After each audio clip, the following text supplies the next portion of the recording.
お願いします。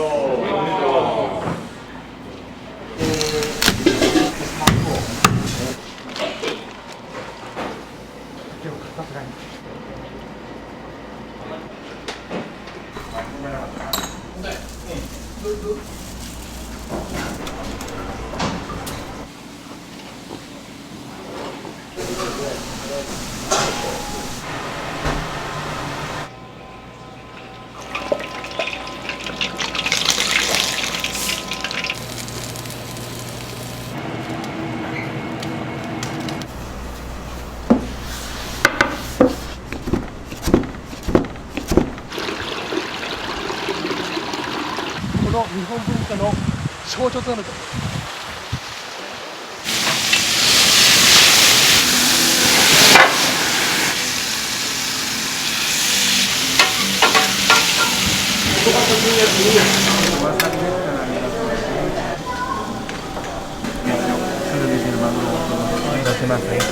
こちら赤身もね。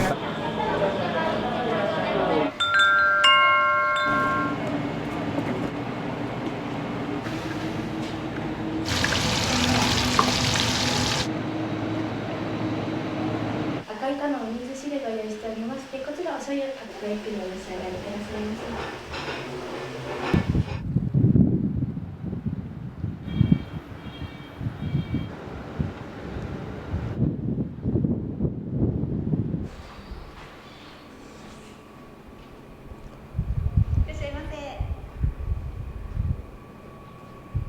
料理長にご案内します。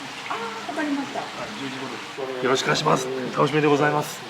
うちの特徴はやっぱり和食懐石、それから個室料亭、宴会の料理もあるんですけど、あとはもうしゃぶしゃぶもあります。でビュッフェもあるんですよ。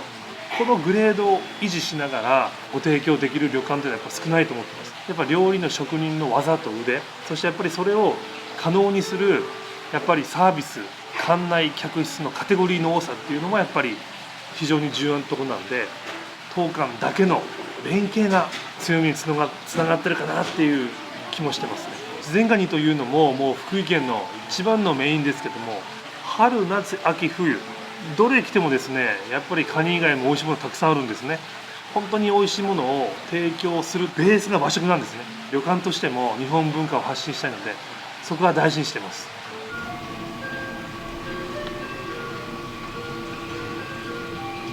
福井に来たらいいと思う。ここは福井で一番の観光スポット。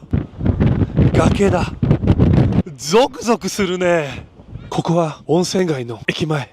休日なのに人いねえ。でもね、こんな魅力的な足湯がある。知ってる？福井の旅館は全部でかい。だいたい旅館の中だけで何でもできる。あんなことやこんなこと全部 All inclusive。福井に来てうまいもん食べて Smiles with me。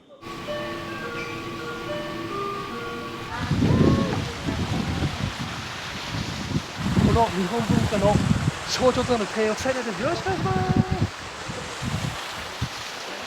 はい、ありがとうございました。ありがとうございます。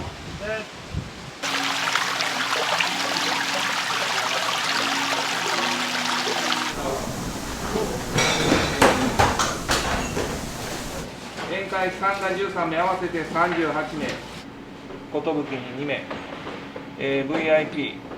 はい、じゃあご無事お願いします。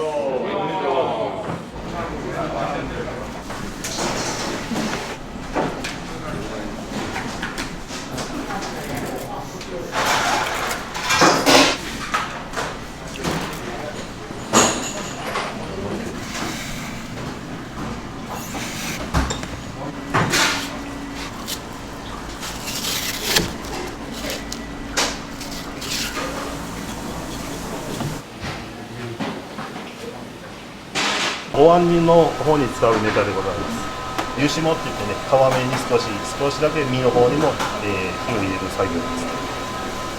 鍋止めした状態でもう一回火入れないと味に入らないよ。だからいつも思う、俺当たりが薄い子なんです。はい、やってこのエビ自体は、前菜の中に入っている。このまま加熱するとエビが曲がってしまうの。まっすぐになるように何をする？コンデンサーを伸ばしたまっすぐな形でエビを使いたいという好きなので、これをボイルしていきます。ボイルしていくとエビとこのエビの身と殻の間に少し隙間が空くんですね。これはやっぱり経験ですかね。逆に今度ボイルしすぎるとエビが縮こまってしまうんで、その辺の見極めですね。っていう形で、はい、させていただいて、うちはうちでその料理長が決められたその割合の出汁っていうので。これ懐石用ですか？いえ、こちらはビュッフェの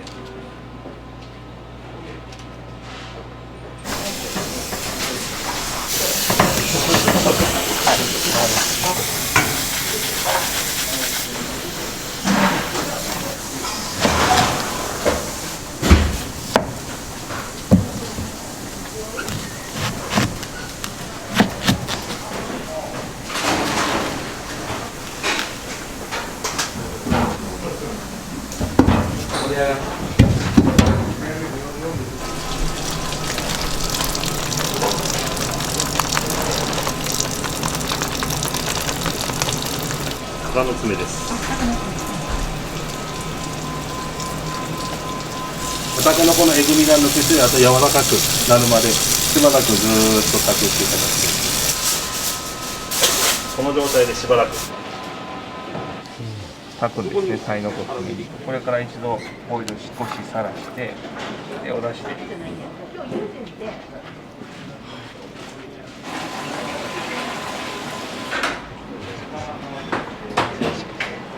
これを火入れていきます。くるくるっと丸くなってきます。ありがとうございます。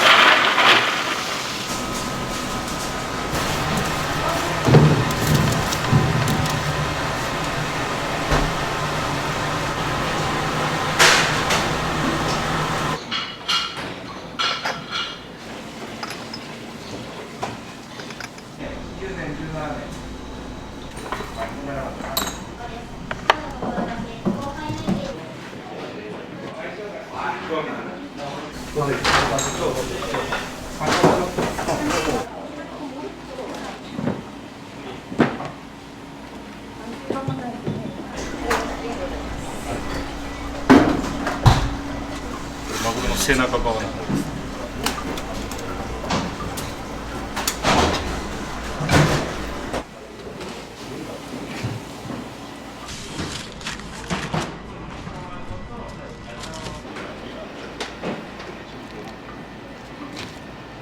この辺がセトロと呼ばれる部分。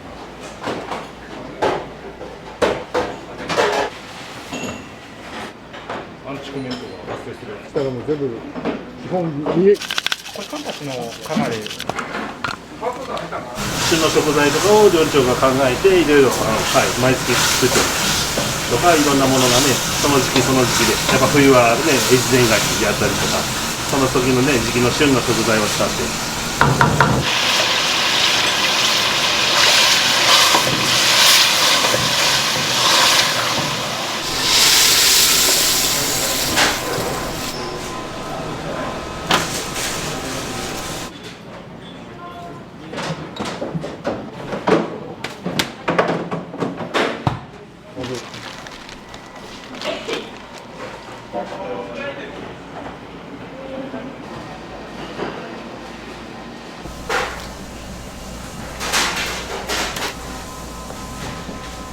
今の大きさ一緒ですか？それ。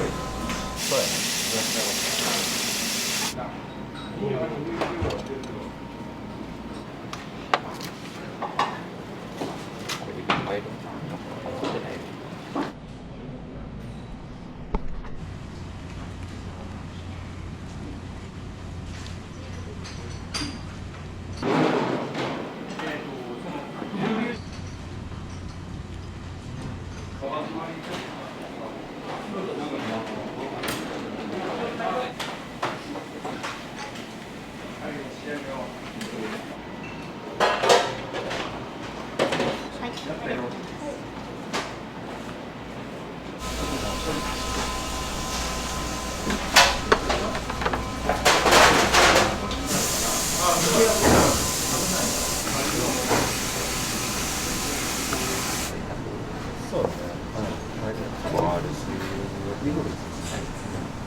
25名ぐらいですかね。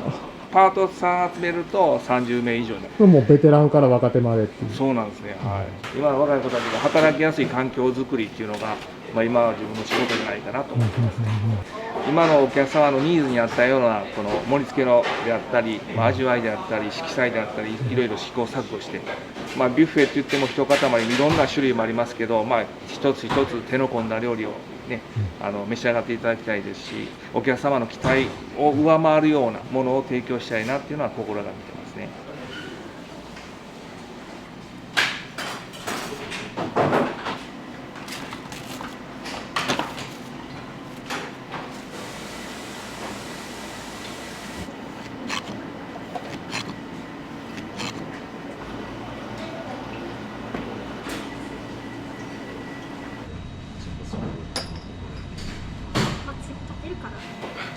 どうでもいいずっと頭の中にはあるあるでね、人とのつながりが。新しいのもらったんで、そこ一つそれで。なんかあった。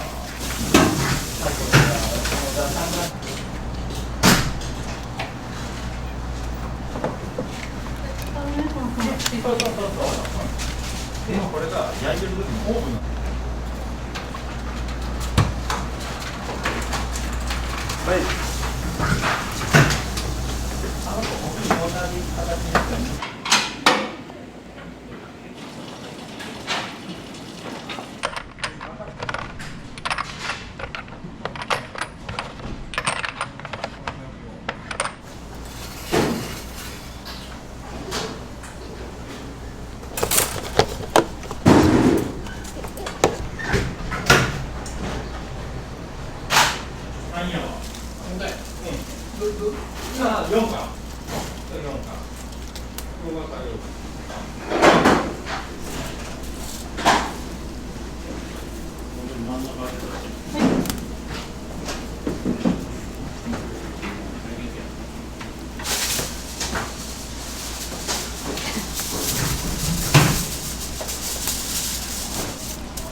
ボールにちゃんとカットした状態で新鮮なフレッシュな感じが欲しい。自信ないです。大丈夫だよ。これも青です。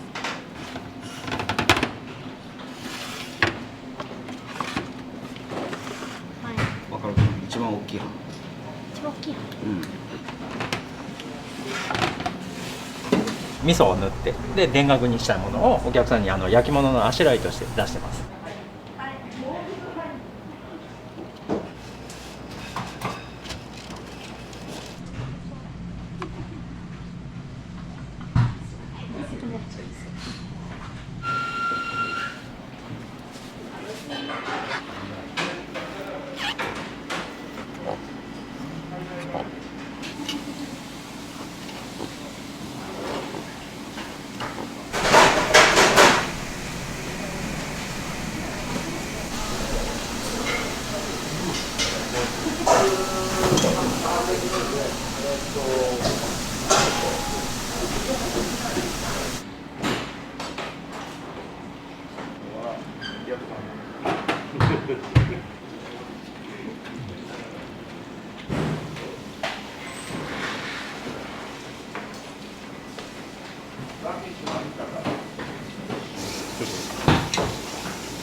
ね、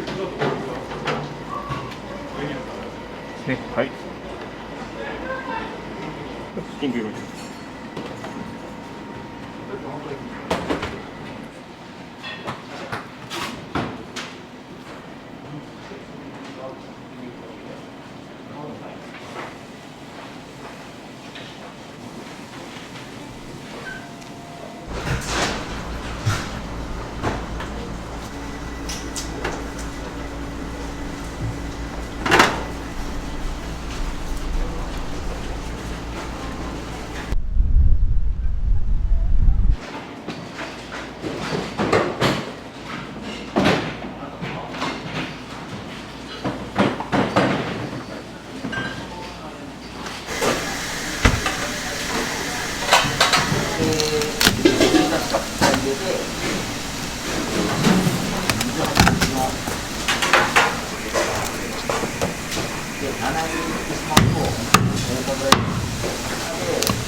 はい、食べます。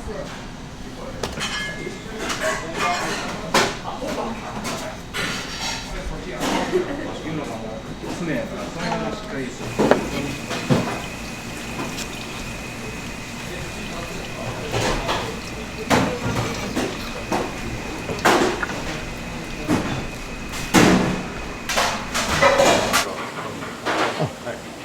そう。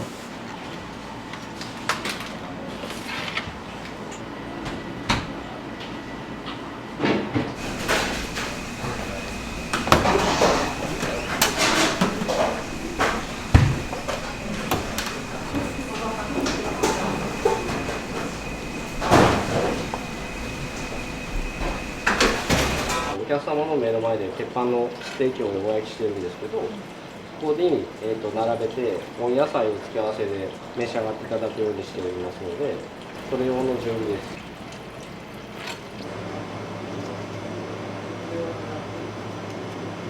日本料理も野菜のね剥き物とかも興味があって私も好きですし、お野菜でね飾り切りとかあるじゃないですか。そういったことが非常に好きだったんで、こういうこと興味があって、硬いものとか南京とかでしたらちょっとナイフも変わってくるんですけど、このナイフは薄っぺらいもうカミソリみたいなナイフですから。これでいいかな。アクが回らないようにこんなふうに塩水です。これははい、早くダイナミックに綺麗に剥ける柄っていうふうにイメージしながらやってますから。そうそうそう。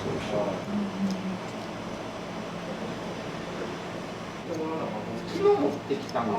はい。で多分冷凍庫に。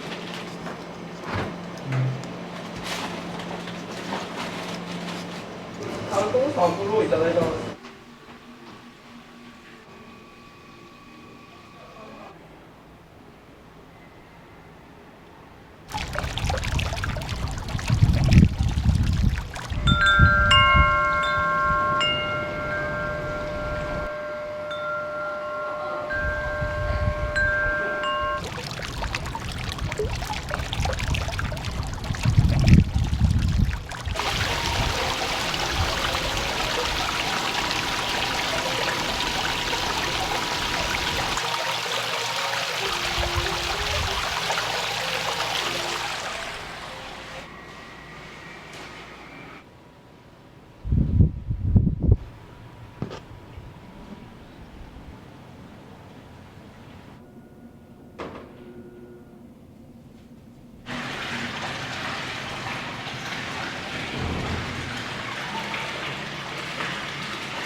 部屋でございます。はい。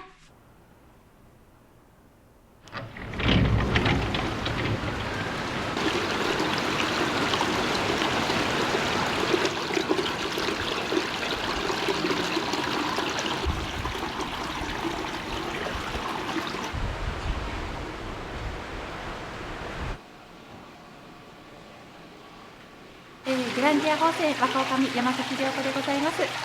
お肌もツルツルで美人の湯部も言われております。またぜひあわら温泉にお越しください。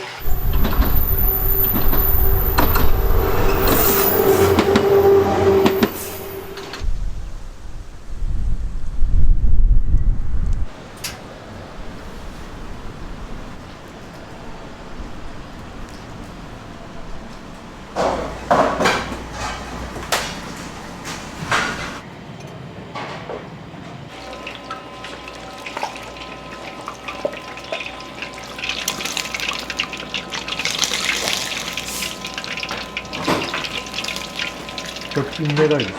そうです。これ焼く前に一旦こうやって油かけて鱗を立てて、でそれからまた焼きに。はい。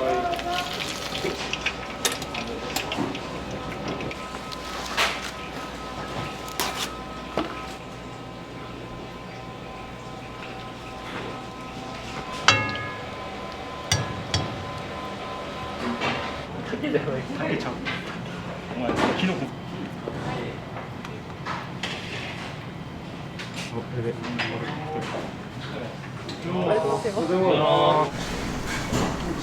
細長い時どうしたらいいですか？細長い時はこれで少し折って少し折ってさらに折って。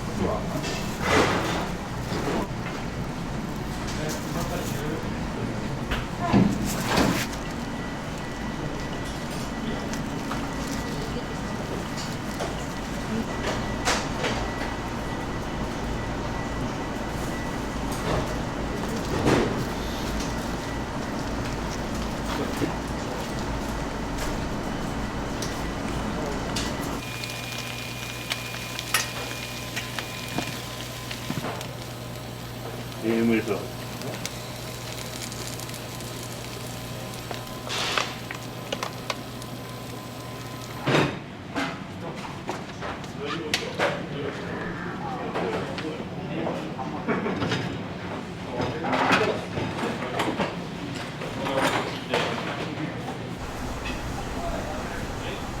コースの中の一品として、1人30g ぐらいしかつけないんで、だいたい1キロで30人前ぐらい。普通のお蕎麦屋さんの蕎麦よりなるべく細めに売ってます。蕎麦のつゆをくるみであったりとろろであったりっていう感じで毎月変えてます。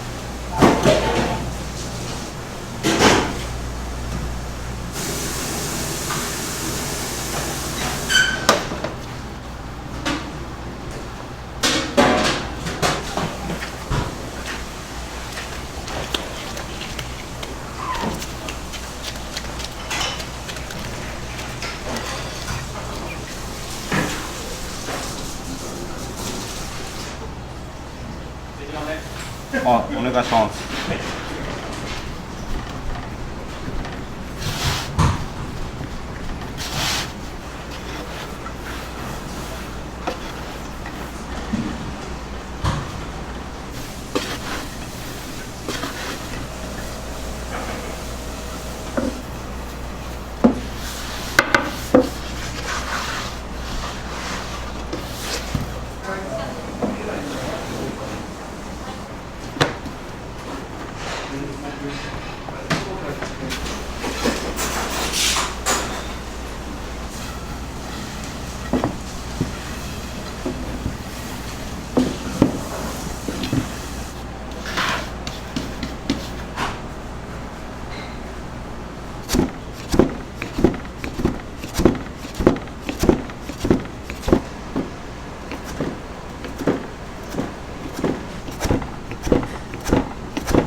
仲良くさせてもらってます。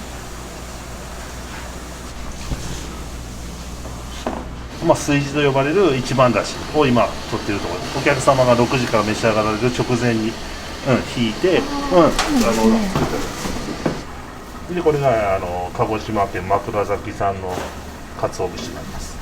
夏場ですとさっぱりめってことで料理長のこだわりはマグロの削り節を使ったりという時期によって、はい、書いております。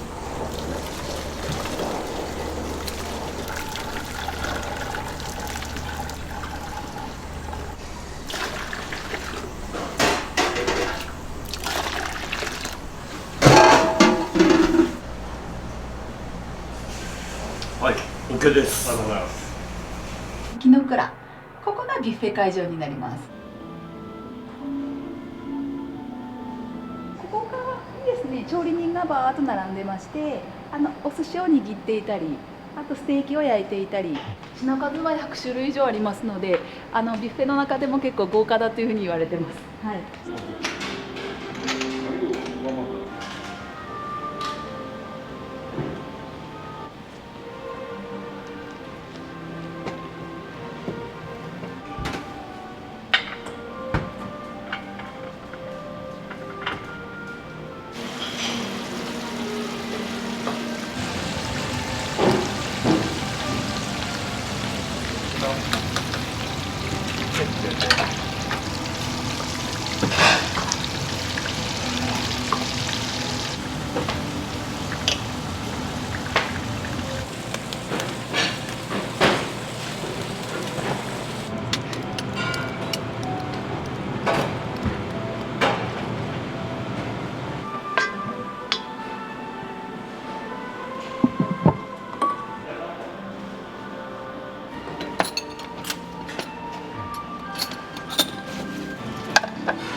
これ鋭角だけだ通常赤いんで赤酢っていうのを使ってて、コクとね、うまみと今の海鮮用意してるものとぴったり合う。塩もね、砂糖もこだわって、塩は越前塩、砂糖の方も体に優しいような砂糖を使ってます。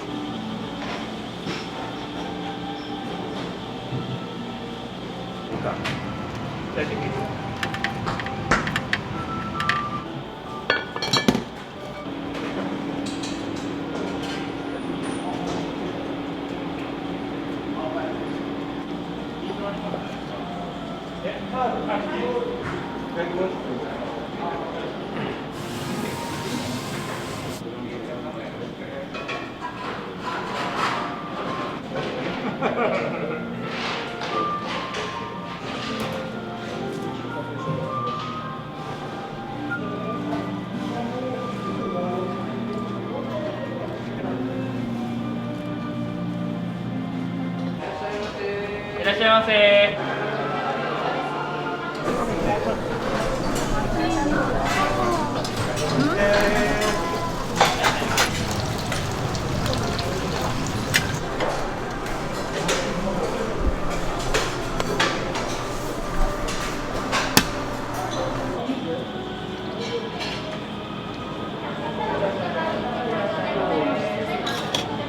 せどうぞ。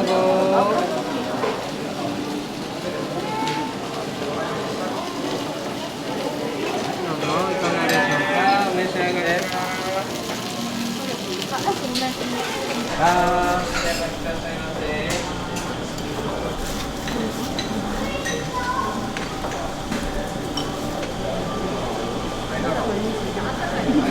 こちらです。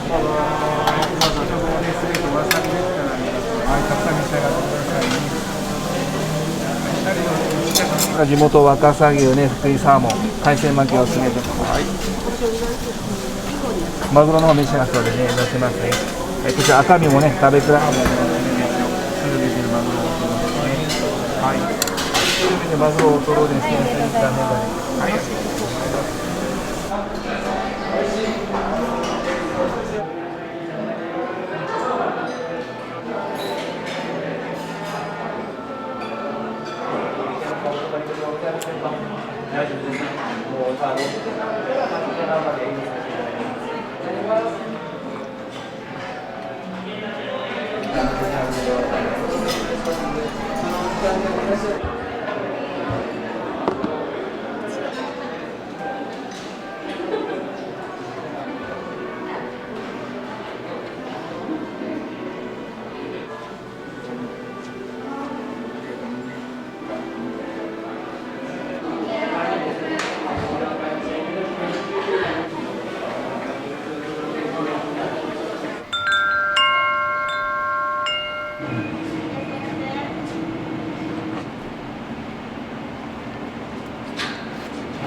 そば売ってるとこから取れると思う。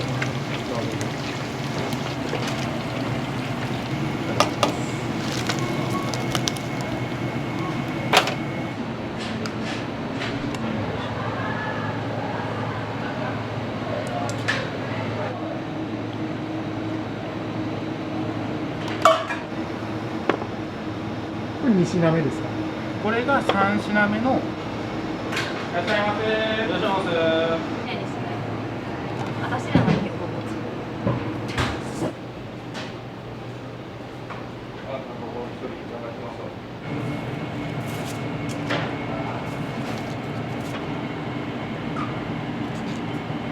で完成です。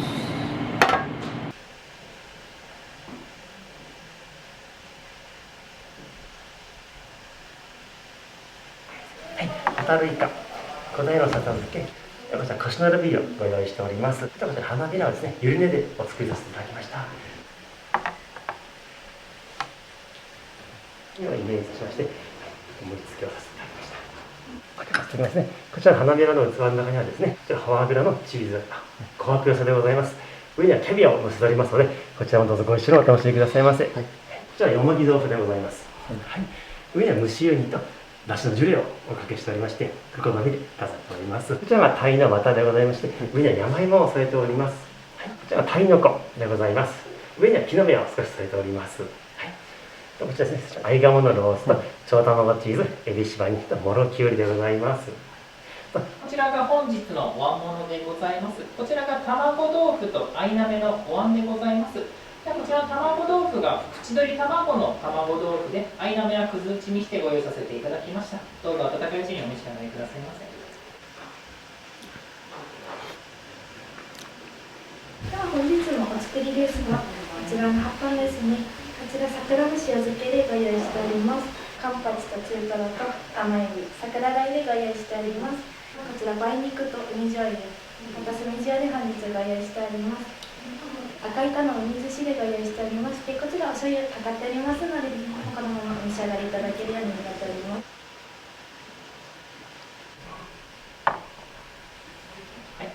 こりがとうございます。ではこちらが本日の焼き物でございます。では上のお肉が、こちらが福井県産 A5 ランクの若狭牛のイワン焼きでご用意させていただきました。で、一番下にございますお魚が金目鯛の松笠焼きでございます。こちらが金地層不田楽でございます。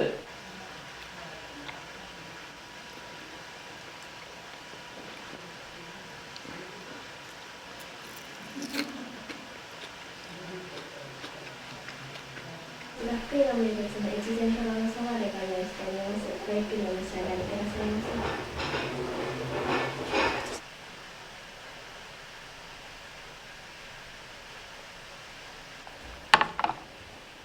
甘エビ、甘エビ新茶の湯葉巻き揚げと桜鯛の春色揚げ、雪の下の天ぷらでございます。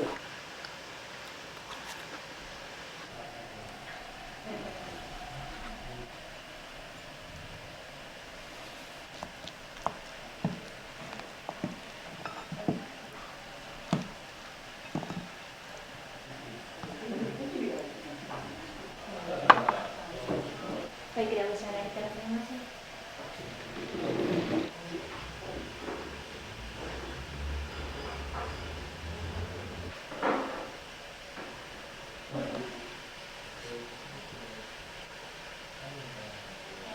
季節のフルーツのリンゴゼリー巻きでございます。失礼いたします。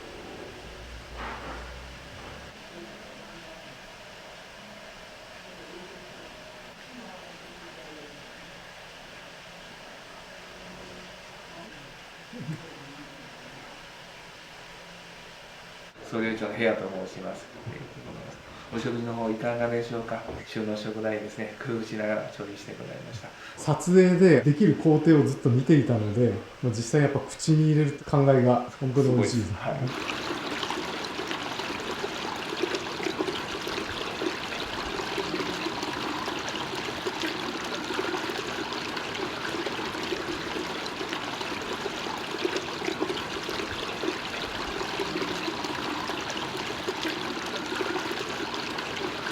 北陸新幹線が開業いたしまして1年となりました。全国どこからでも便利なあわら温泉にぜひお越しくださいませ。お待ちしております。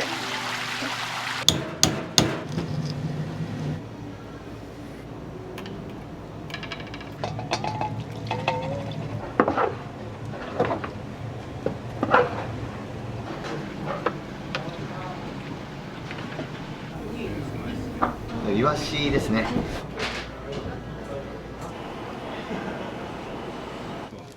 どうぞ。うなぎとおそりです。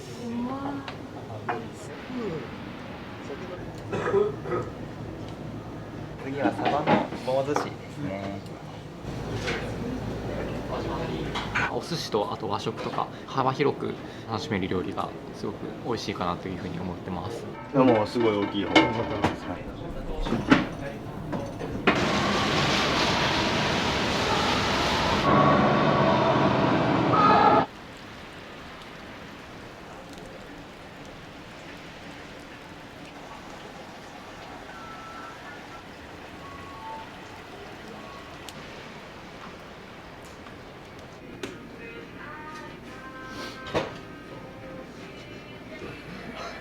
まあ特徴ありますもんね。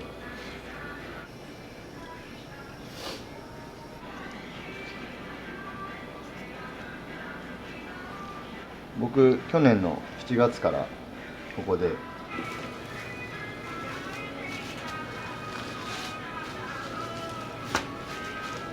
創業は2019年の4月ですね。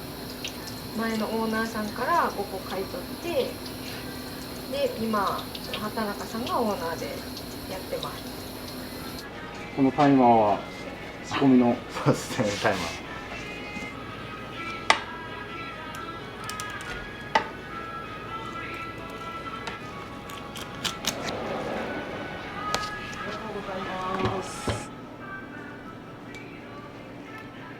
取れたてだと身がしっかりしすぎてるんで、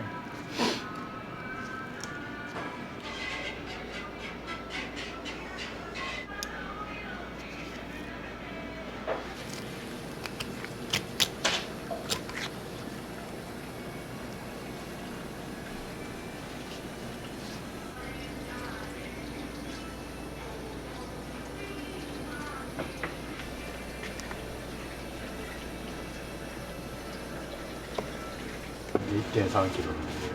1.3キロ。はい。ちょっとやばい。手ないですけど。でもすごい大きい方。一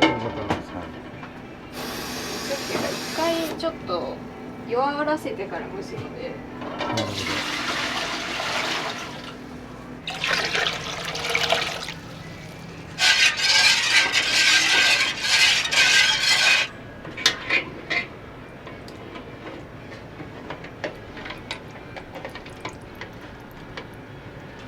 しばらく置いてから蒸すぐらい。飲食業界入られて長いんですか？まだです。6年経ったぐらいですね。ここの店が初めてで、初めてここで包丁握ってみたいな。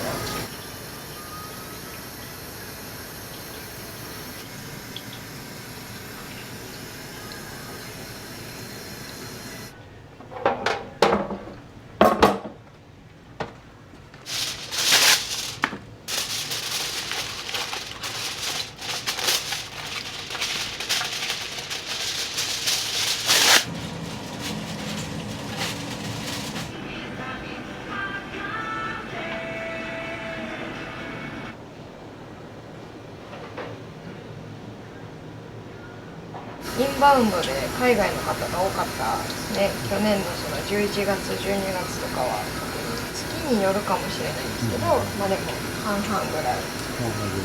はい。おいしい。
お客さんの前で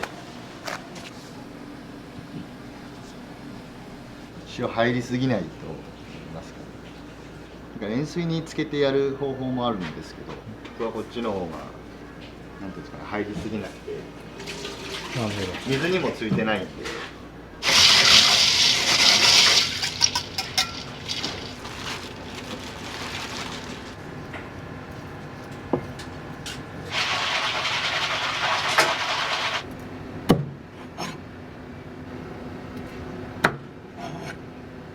お魚の種類がその日の市場の感じで変わってくるって感じ。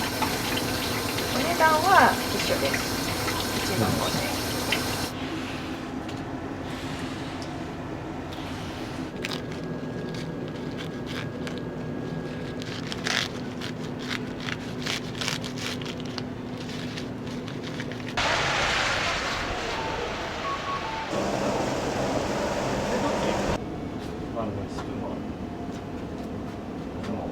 内側にあるこっちでいつも使ってるんですか。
あ、そうなの。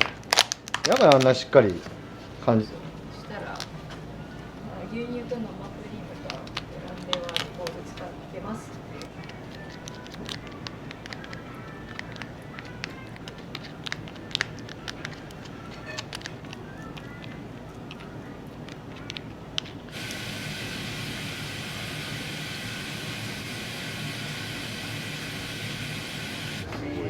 バラさんやつですよね。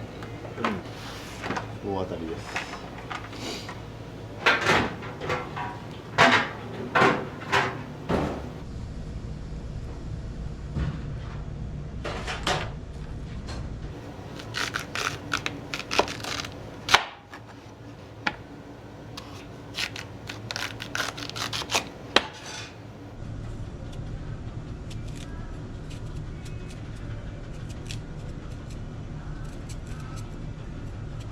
通ってて、なんでなんかデザインっていうかそういう何かを作る。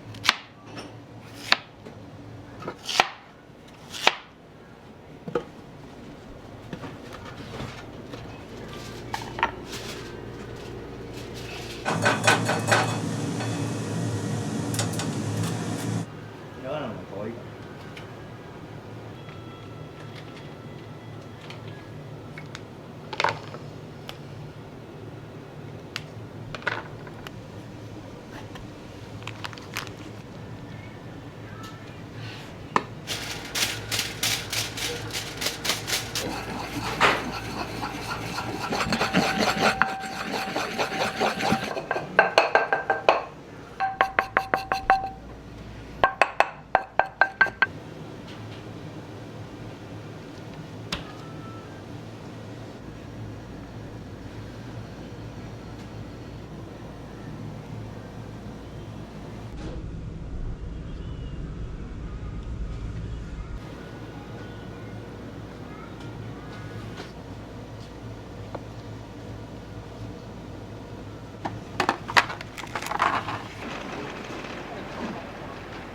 今日入ってきたお酒を整理しようかな。だ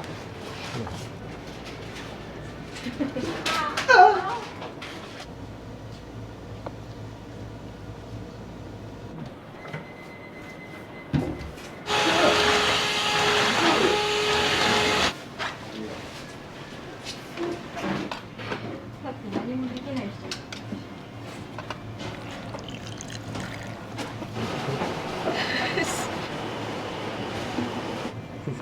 普段通りのこと見はいます。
神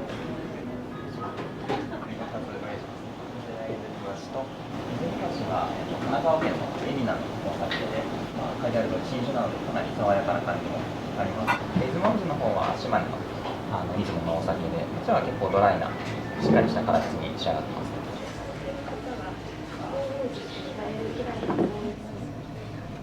はい。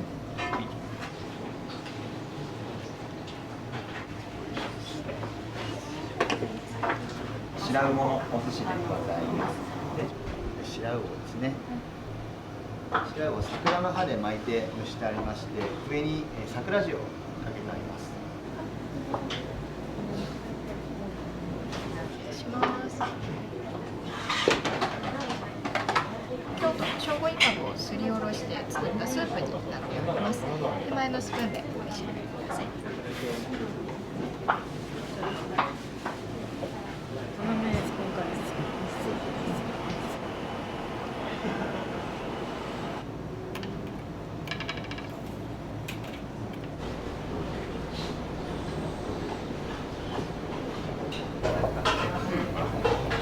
新未来かもしれない何なんですけど、やばいですよ、緊張します。何言われても全く分からんみたいなことが多くなるし、その理解がないんだったら、空間あんま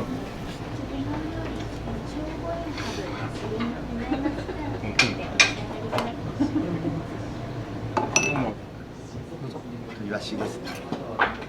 イワシですね。富山の方であったイワシです。上に大葉と生姜すりつぶしまして、刻んだみょうがを合わせたものを乗せてあります。にしか出てこない情報を。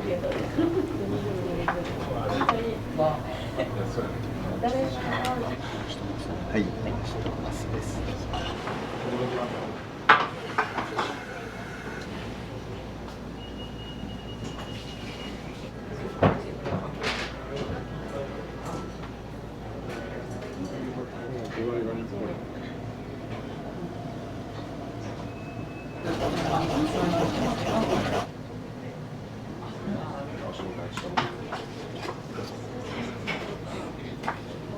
腹と赤身し貝。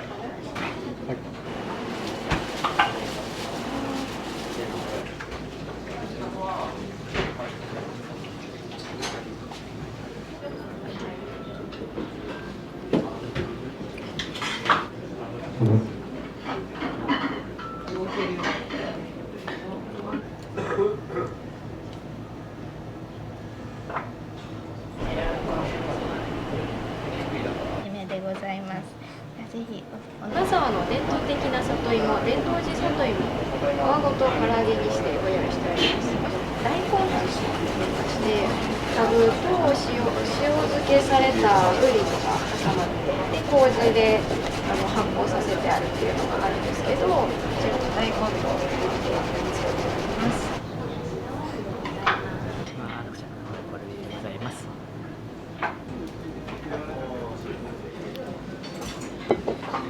お願いします。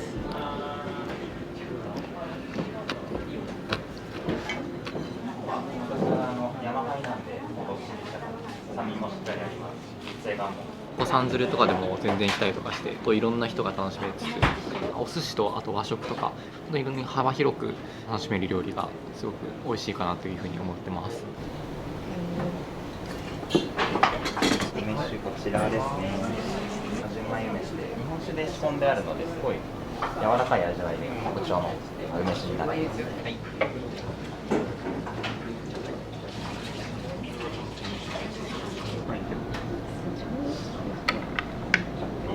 作れると思うんですよ。話聞いたけど、なんでデバインサイエンスを使わないんですか？氷見の方で上がったデジマグロです。下に引いてあるものがわさびの茎ですね。でもう軽く酢漬けにしてありますので、一緒に召し上がってほしいと思います。どうぞ。めっちゃ脂乗ってる。17キロ。17。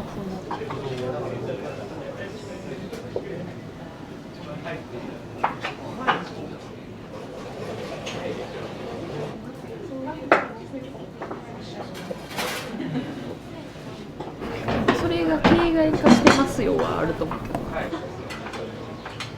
も具合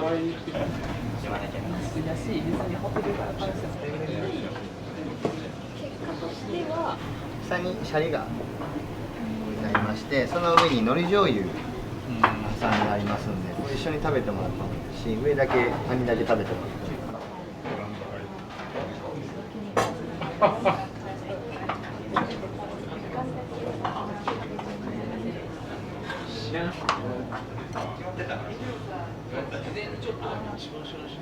実家にいろいろ家財とかを送るのが、続きましてメそれが来週の火曜日ございます。こちらシンプルに塩焼きしいたけなんですけど、こちらは能登で取れた能登115っていう原木しいたけ、こちらも炭火焼きでお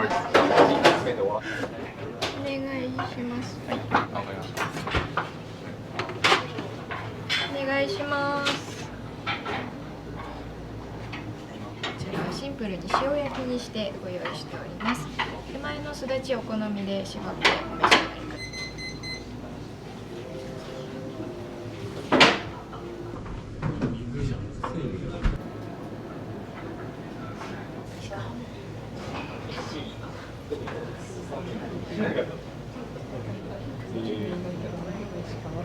次はサバの棒寿司ですね。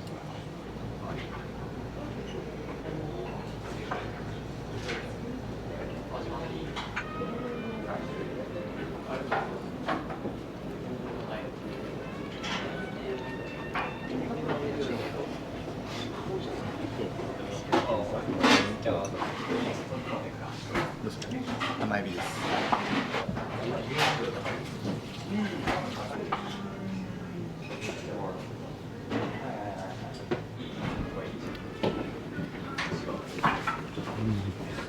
ありがとうございます。ありがとうございます。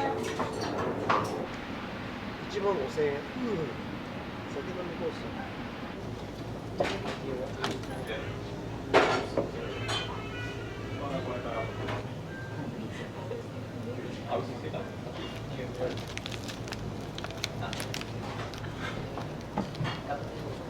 分かるっけど、そう俺も気になっちゃう人。いや、どうぞ。うなぎといいです。うなぎとセリの。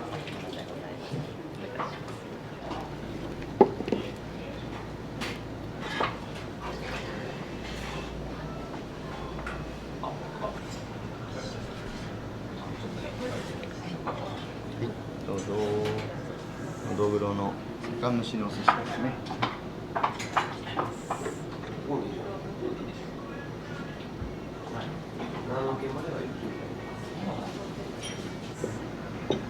最後甘いものです。じゃあジェラートになっております。それからジェラート。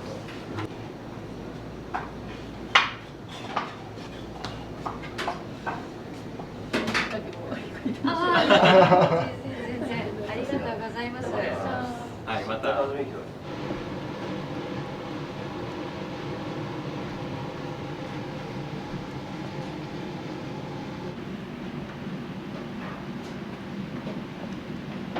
でもすると思います。なんか魚の湯っていうか、まあもちろん料理が美味しいのはそうなんですけど、そこにかけるなんか情熱とか思いとかっていうのがすごい強いなとは思ってますね。それがお客さんに伝わった時っていうのはかなり嬉しいですね。そこが一番の魅力かなと思います。まだ全然決まってないです。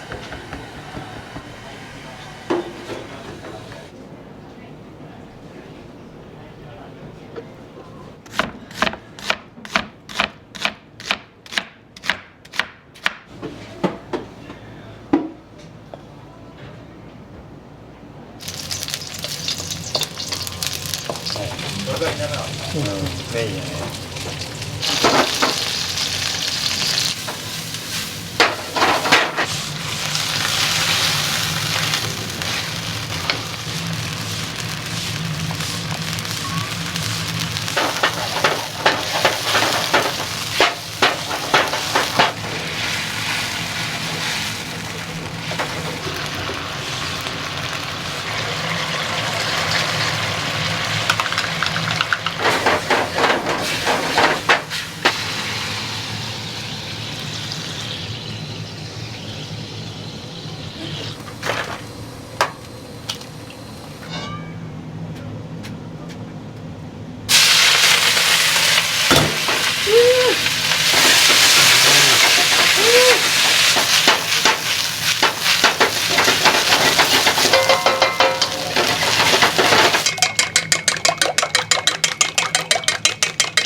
よいじゃあまかない取られたいただきます。いただきます。お疲れ様でした。お疲れ様でした。いつも美味しいじゃないですか。で、俺自分で作った生唐辛子から。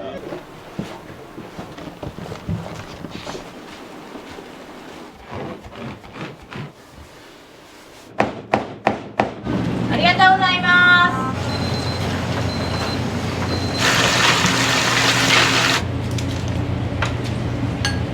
福玉。はい、スイッチオン1。美味しかったです。ありがとうございます。オーダーです。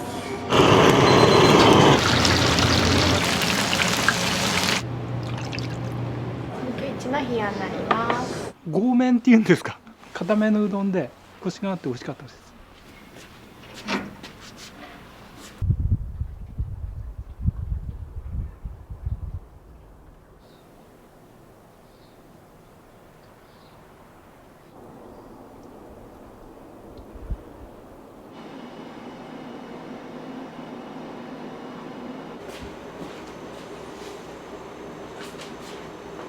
私は昆布とカツオがメインで、あと煮干しですかね。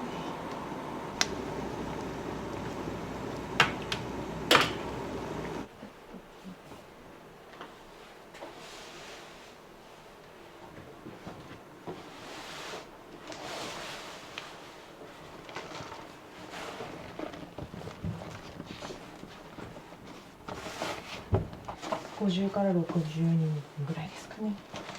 普通盛りで1回受けるくらいが限界ですね。塩水の温度見たりとか加水率を変えたりします。よいしょ。夏とかにやるともう水の量が多いと持っただけで麺が持った場所が伸びちゃう。もともと姉が青森にいまして、その関係で声をかけていただいて、青森県も割とそば文化らしくて、でやっぱ越前そばって結構コシが強い、こういう讃岐のうどんも口に合うんじゃないかっていうのがあったのと、あんまりうどん屋さんがないので。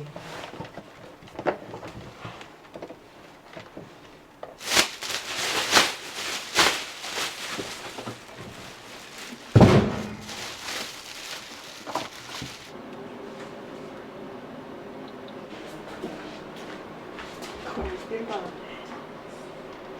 いいよ。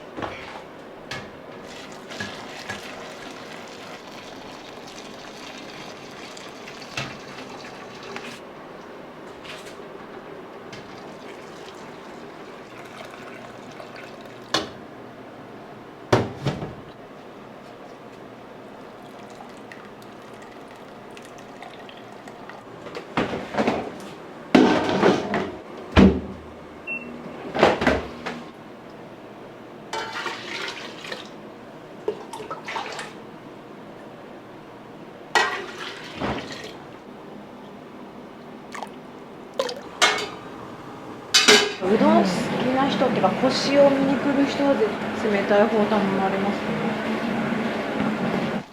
伸びないんですよね、麺売ってても。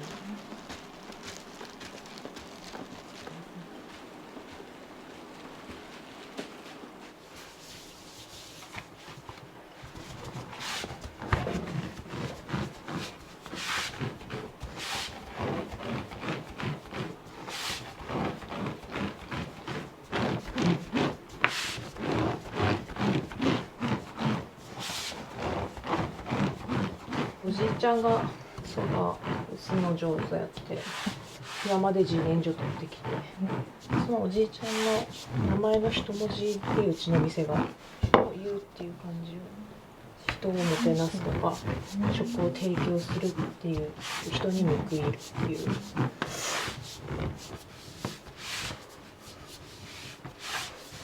戻ってきちゃう生地が。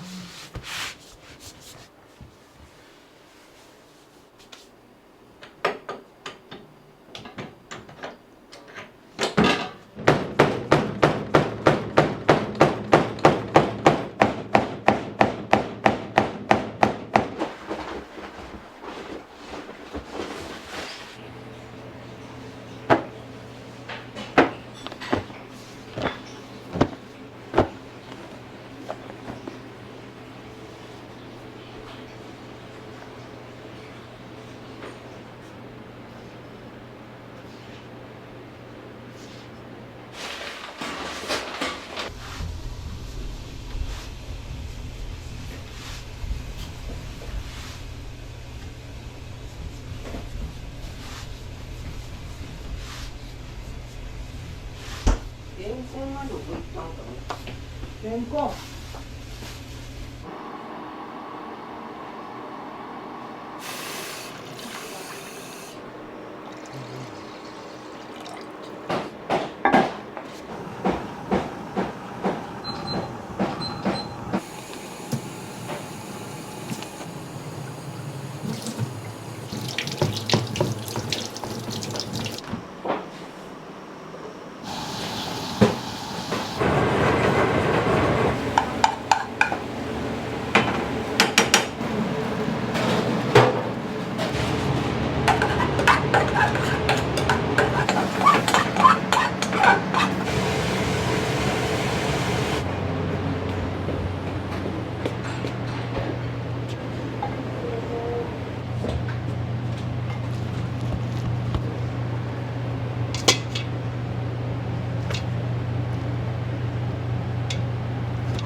オーダーです。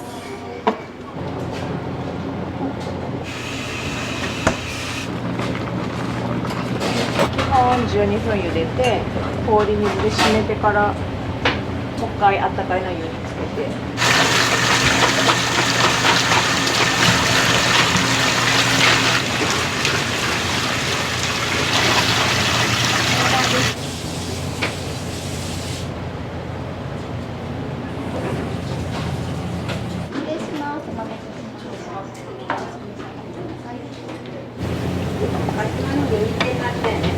ある。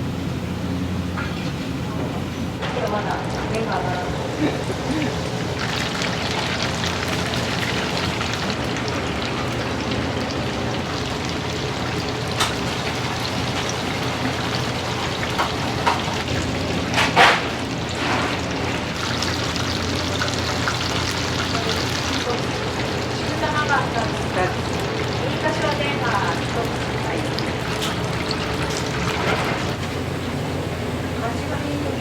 単品が先。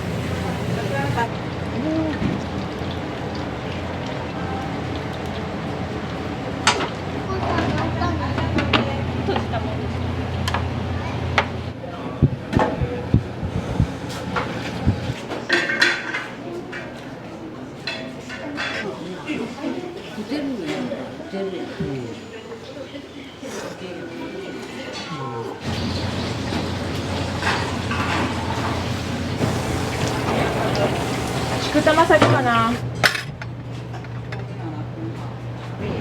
はい、きつね。今のとこは。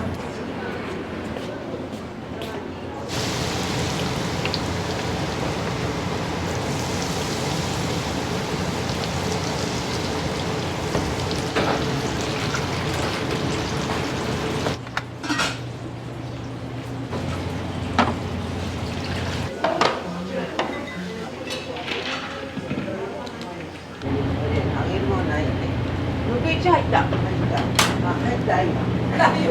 結構出てないよ。てかここ最近。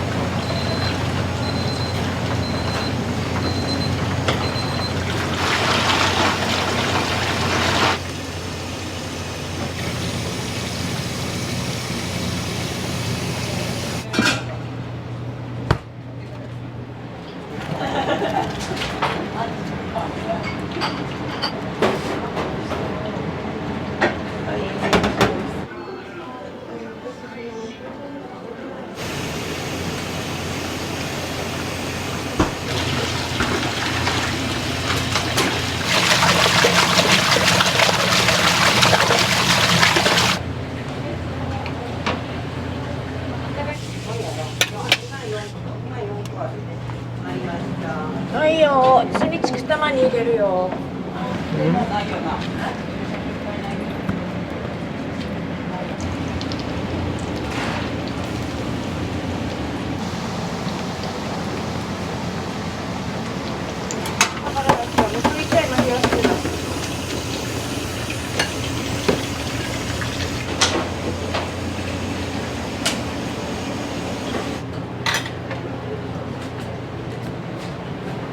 くたま。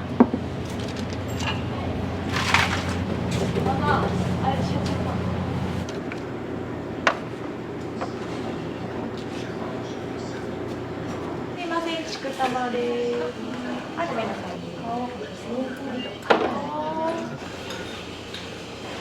お味どうでしたか？とても美味しかったです。豪麺っていうんですか。固めのうどんでコシがあって美味しかったです。下が溜まってるよ。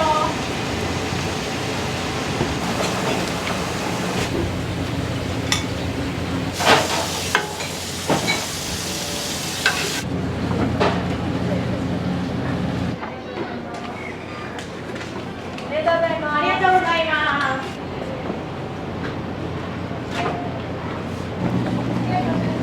ありがとうございます。あと2分でむくいち冷やし大盛り。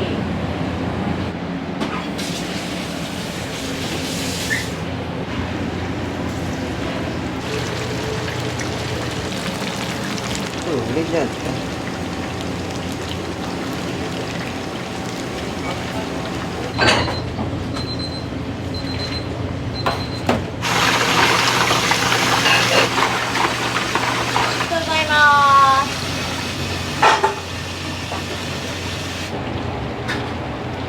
はい、冷やし。大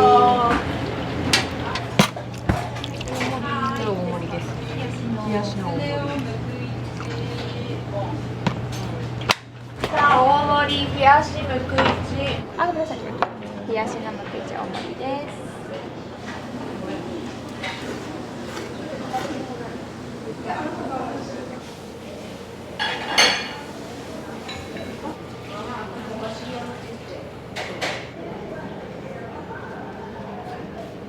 今日初めて来て強いと思いますね。讃岐うどん食べてる来てるんで、いろんなとこで讃岐でも強い方になるかな。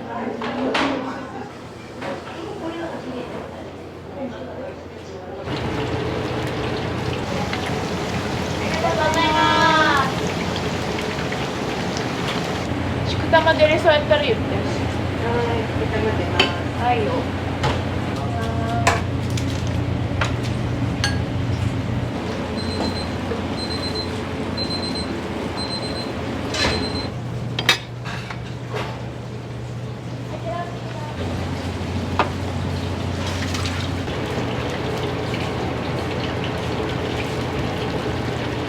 ありがとう。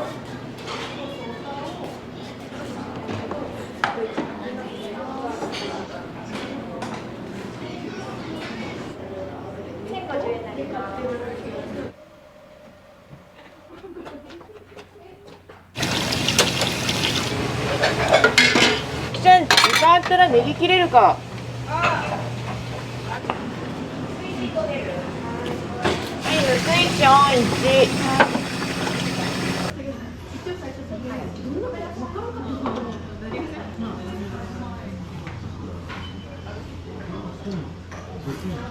101温と冷たいやつで101追加に。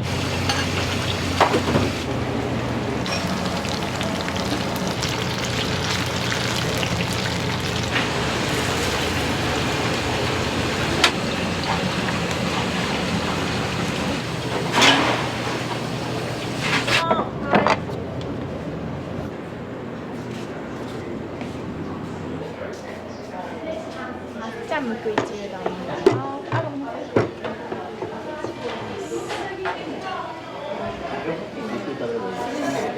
だし、さっぱりっていうかコクがあって美味しいです。失礼いたします。じゃあ、むくいちうどん。美味しそうだね。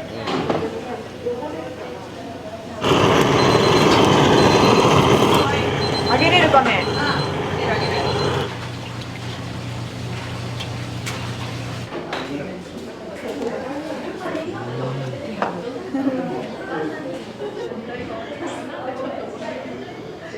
もっちもちでスープだけでこう飲めるくらい美味しいです。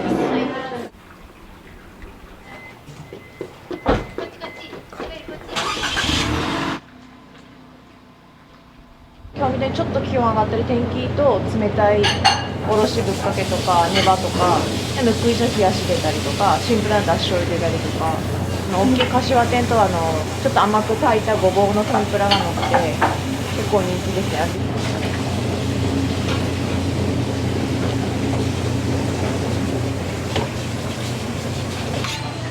いらっしゃいませ。はいよ。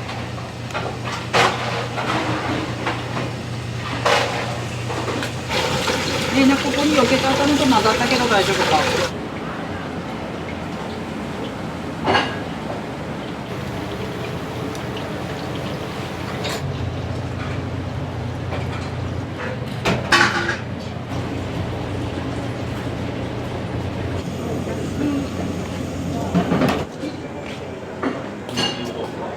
美味しかったです。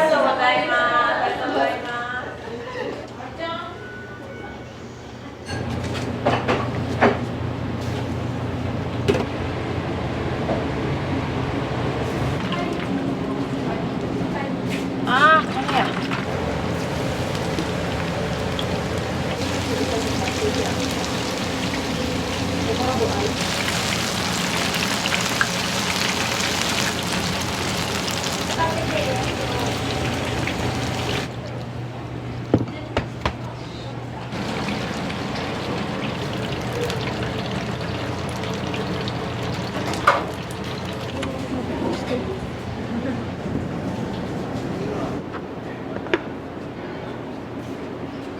冷たいのもあったかいのもいただいたんですけれども、どちらももう食べ応えっていうか、コシはすごかったですね。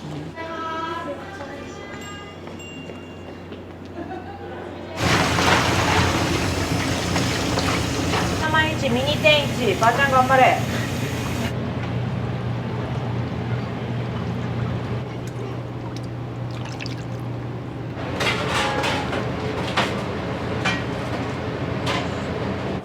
の冷やになります。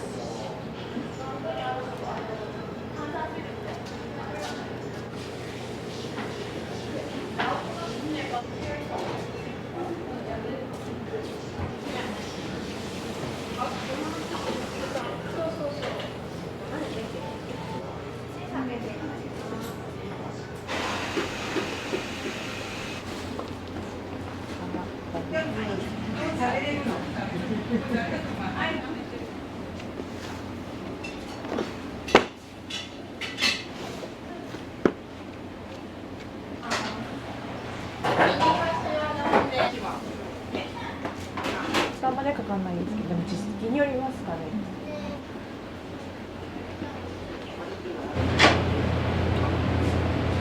最初この組の作業とか骨の作業やった時に体力がなくて、まず面が打てないとダメなんで、もう失敗しても何でもいいで毎日打てみたいな感じだったんで。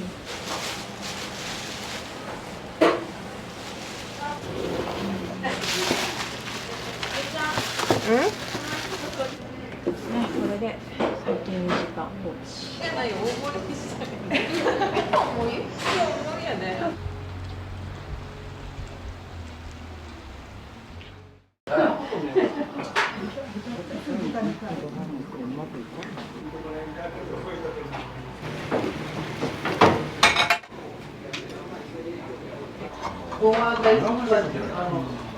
すごいうまそうですよこれ。ね。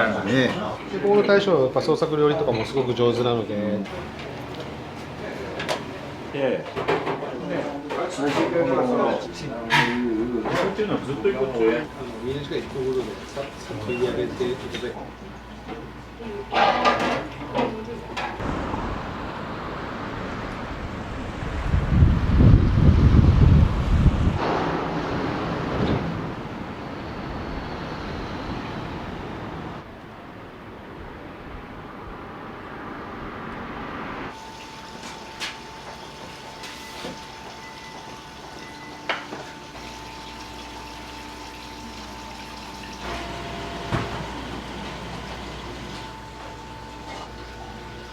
事前にこの魚が欲しいっていうふうに、注文して長いことお付き合いしてくださっている魚屋さんが持ってきてくださるんです。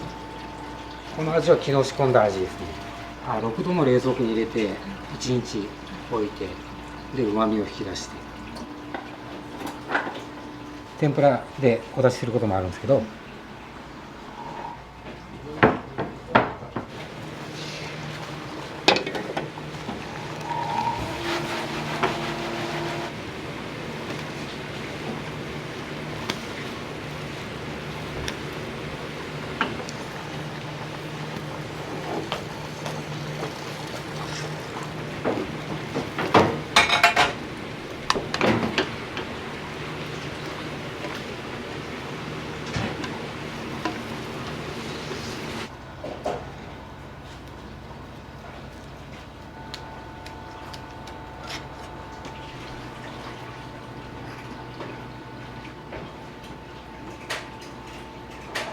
かつら抜きした後に細く切って、私は高校卒業してからなんでだいたい今5年目ぐらいで、今年23になりま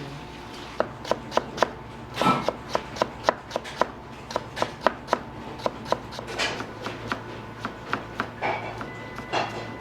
もともと和食ができるとこ探してたんですけど、コロナとかもあって温泉とかしか求人票がなくて、個人のお店でやりたかったんで、茶を出したりとかおしぼりを出したりとか、そういうようなところから始まって、で洗い物やったりとか、何でもできるようになってから一応やっぱり握った方が、将来何やっても助かるんだなと思って、覆面にするんで味付けをします。今アルコール飛ばします。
しゃいませ。いらっしゃいませ。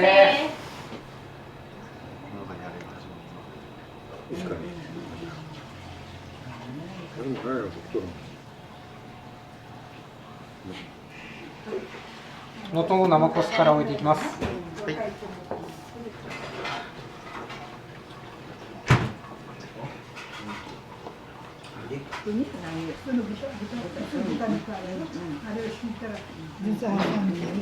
青じそね。青じそ。豚になります。塩とすだしで味がついてます。失礼します。柿になります。はい。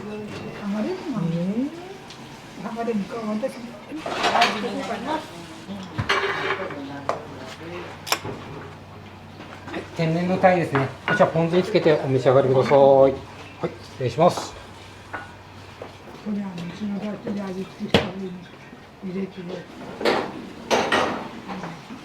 今日はいいけど、時間が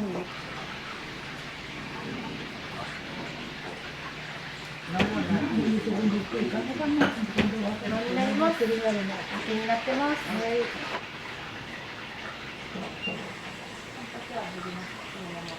美味しいね。少しは美味しいやるけど。よくわかるんですね。失礼いたします。すごいな。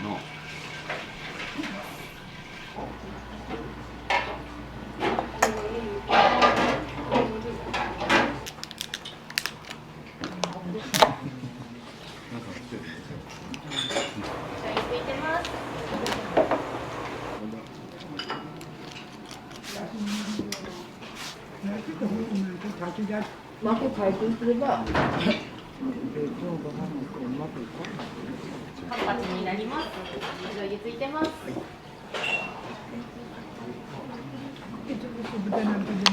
タイになります。ポン酢で味がついてます。それだけがやで、他のも。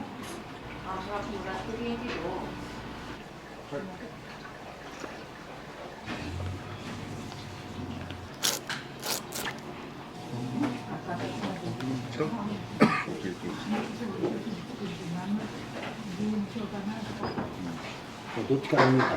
こうやって浅いていく。すごいな。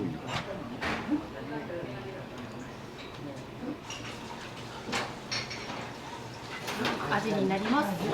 醤油ついてます。あともう一品。一品で。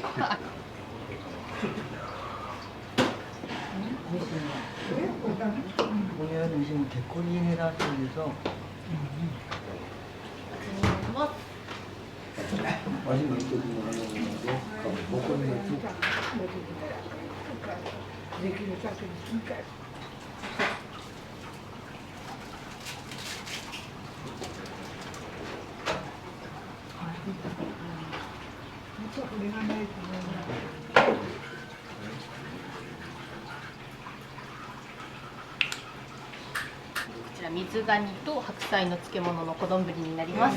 混ぜて召し上がってください。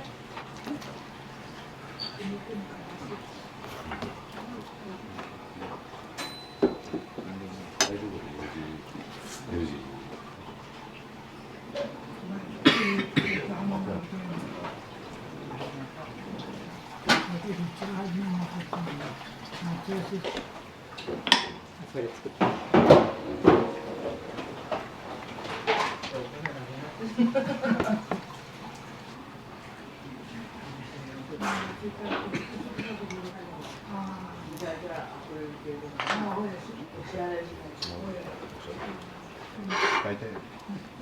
一通りになります。止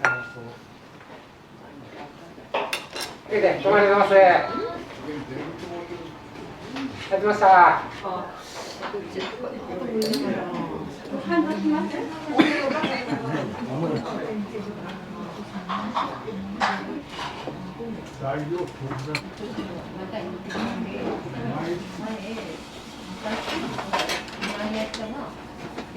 ものが綺麗なし、まだ新しいんでね。そこをなんとか手回してなんとかできたよ。真ん中の四角いお皿が漬けだれになります。少し食べてみる。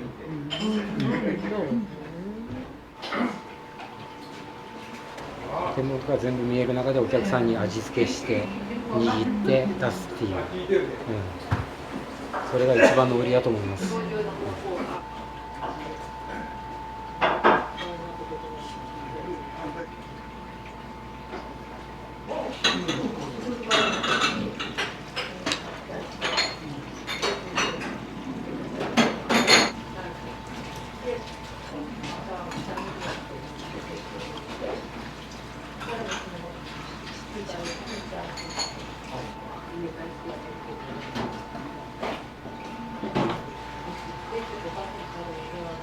カンパチになります。醤油がついてます。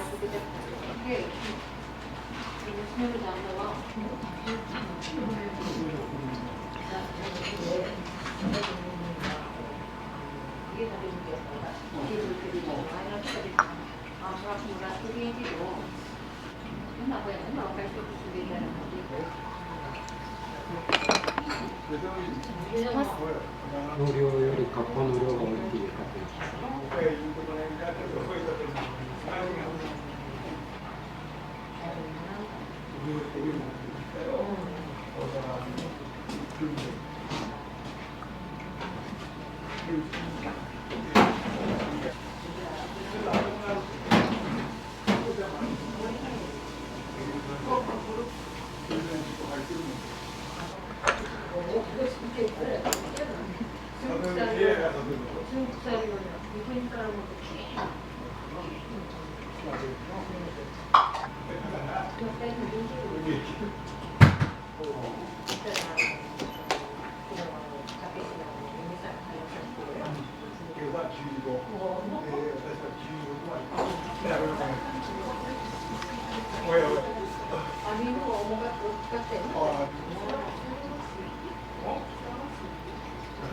します。白菜の漬物と合わせたら美味しいんじゃないかなと思って合わせて、それを小丼にしました。ここに一味をかけるとさらに美味しくなるので。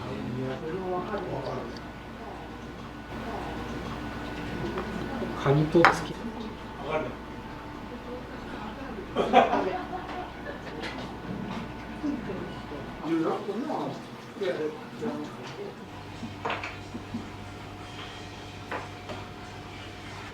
でこれはもう魚さばく用と、あとお刺身を引く用で、これ柳刃お刺身の包丁ですね。黒崎さんと龍泉刃物さん、酒屋さんとちょっと相談し合いながら、これがこの魚に合うよっていうお酒をチョイスして使ってます。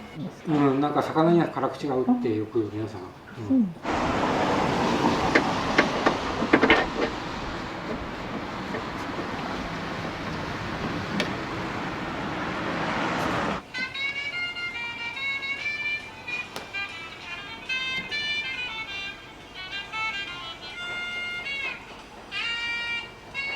まだ親父とおじさんとここに立ってやってたんですけど、4年前ぐらいから親父がもうやらんようになってきて、僕がメインでこっちでやり始めてっていう感じですね。でコロナの時にですね、いろいろ改装し始めたんですって。何もしないよりは何かしなあかんと思って。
最初街中にあって、でそれからもうちょっと行ったところにあったんですけど、転々として3店舗目になった時にこれをお客さんから、い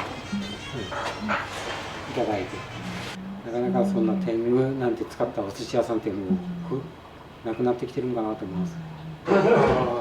この見てる紙はない。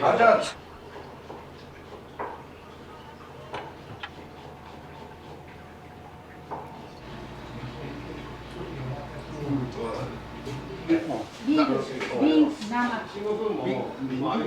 朝に。若いもん誰ももんは。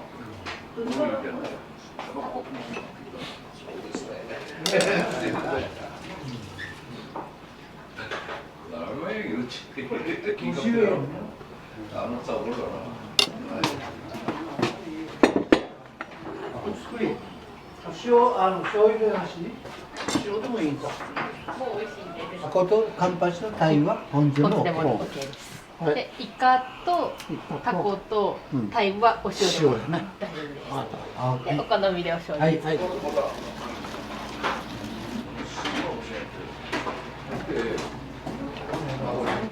この大将はやっぱ創作料理とかもすごく上手なので、ちょっと変わった感じのものも食べさせてもらえるので。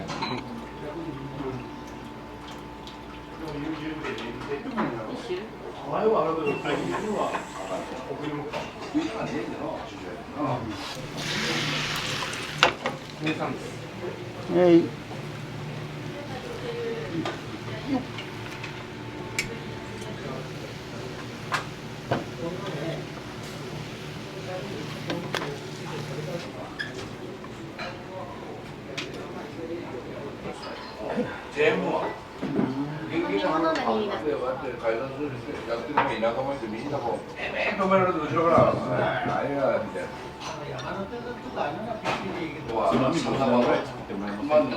はい。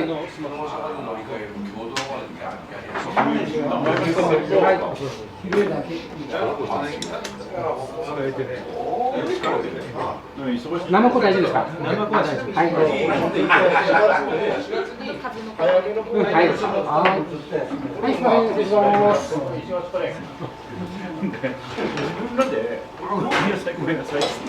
天然のタイですね。上からお塩をパラパラとかけていただいて、であとわさびをつけてお召し上がりください。うなぎも焼いてください。うなぎ。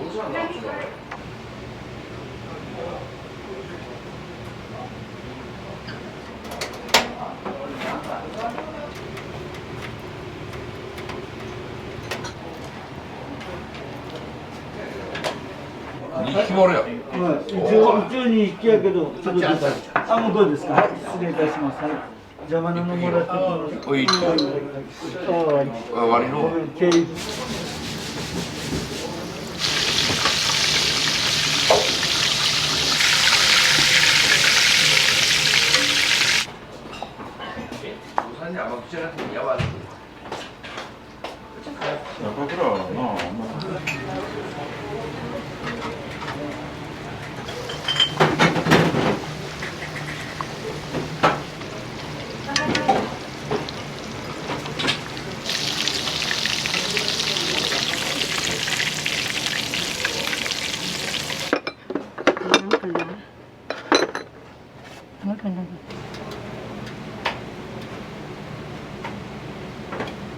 無料開放になってるんで、体育館止めてください。はい、どう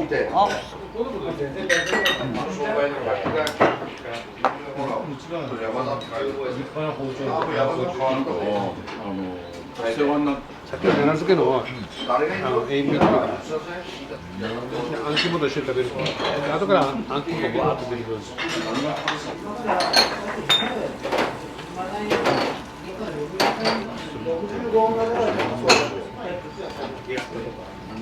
削り方とか削り方のこと2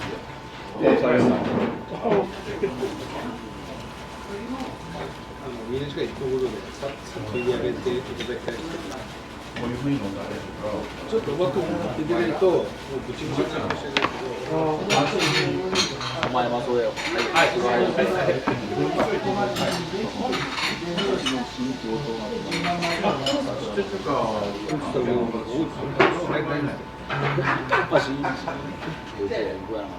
週にはい、イワシこちらですか。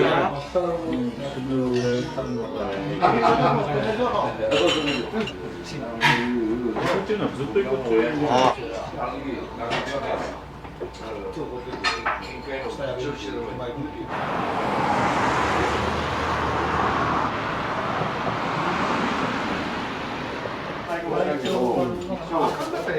銀行にしまっていただいて、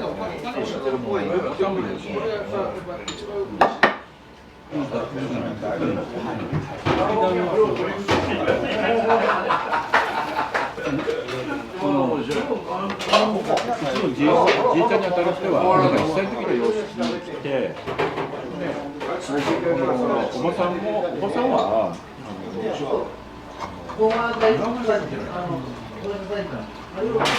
すごいうまそうですよ、これ。ねえ。これはうなぎ？アナゴです。あ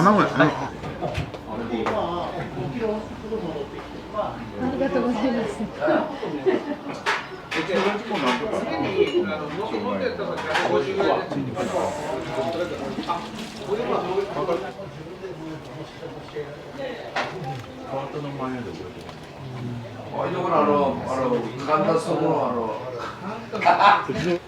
ある程度なんか元気に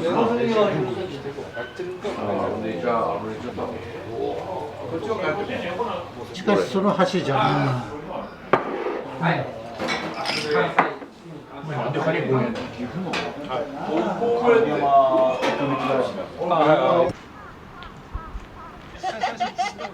あれ一人足りまか。今日もう寮に帰っちゃった。あだちゃらと不動産屋と。はい、ありがとう。気をつけて。ありがとうございます。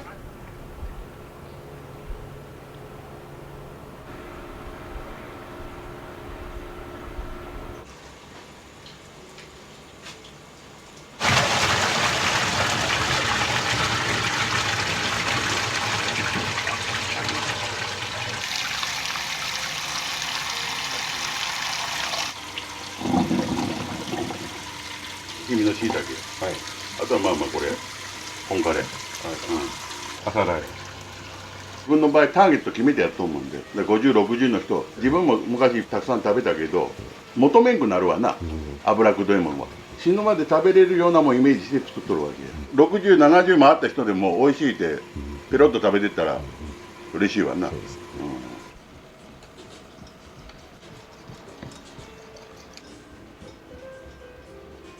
もう死ぬまで仕事したいもんで、途中でみんな諦めとる人多分多いと思うんやけど、俺はもう最後まで人とこうコミュニケーション取って死んでいきたいもんで、楽しみでしかないわな。辛い言うとられんもん。だから早う楽になりたいともやっぱ思った時、やっぱろくなことないわな。仕事がなくなると。まあラーメンだけではないんやけど、やっぱ人とコミュニケーション取っとると大事やっちゃ。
常連さん、完全な常連さんおって、もう1回も休んだわけないんです。もう3年間ほど、土日や。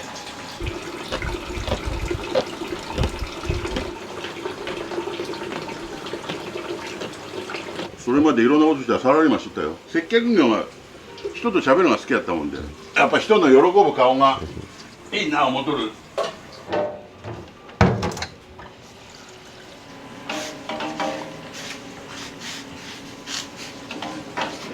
でも大鍋で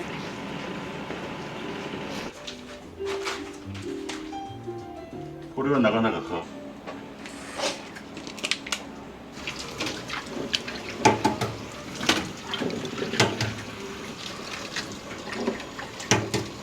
ネギでも切ろうがいほんならの。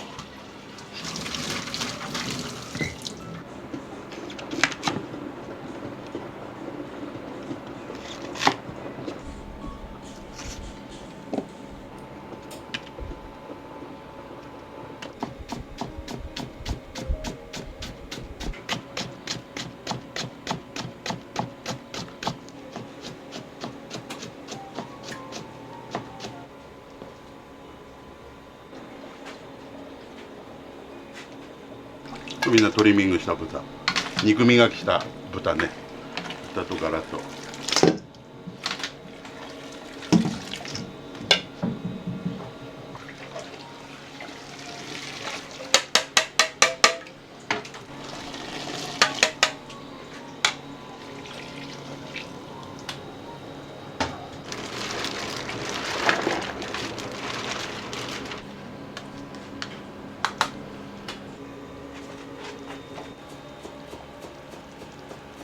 であんまりこういうとやっぱりそこら辺の加減もあるんやけど、これにあとガラ入れて終わり。もう低温に戻す。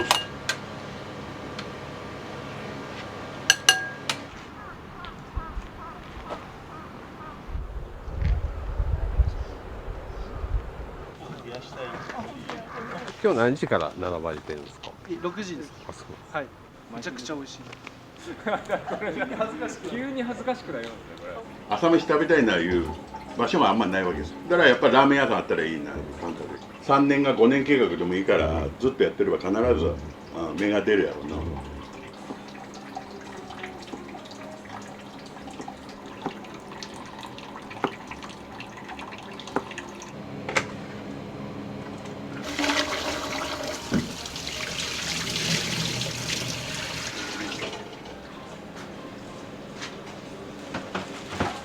手袋があるんですかね。昔大怪我してんな、これで。柄の鋭いあれで手切ってでもう修行に出るんやけどダメじゃないの、別のところに。ここはもう継がせる気一つもないよ。好きなことさせてでもったいないよかもしれんけどもうこの代で終わっていいんやから。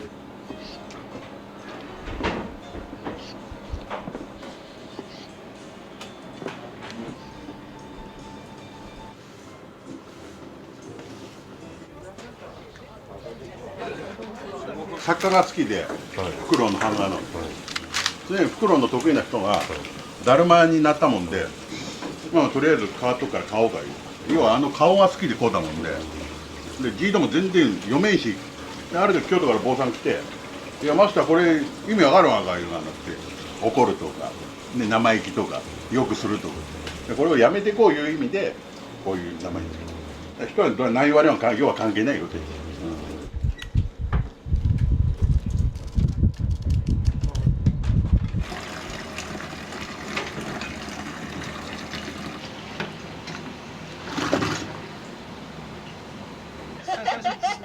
後ろまで全部一緒？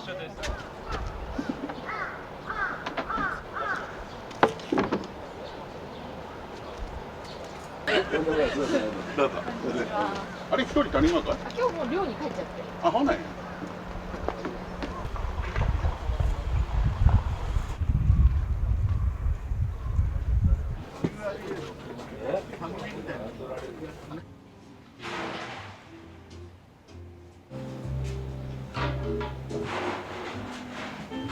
14名様。奥全部使ってください。全部テーブルも全て使ってください。はい。ご注文ございます。だちゃらと不動産屋とリアル大丈夫。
スープが美味しいですよね。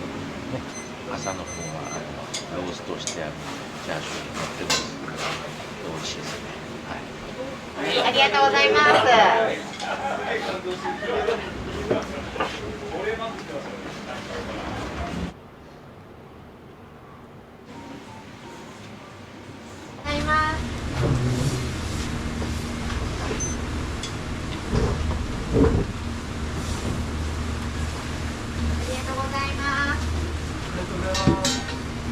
はい、ありがとう。あと7です。朝から失礼いたします。よく来ましたね。直近のああいうのとかをなんとかバックしてくれたり、こういつも教えてくれるみたいな。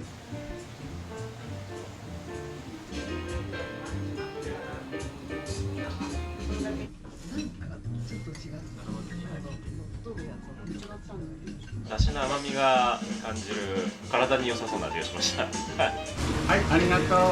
気をつけて。ありがとうございます。お気をつけて。はい、どうもありがとう。ありがとうございます。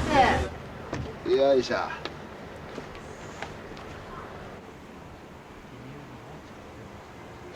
らっしゃいませ。一番奥空いております。どうぞ。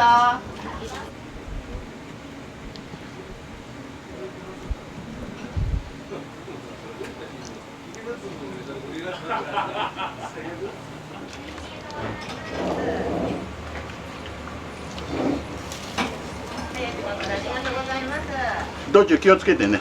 ありがとう。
お気をつけて。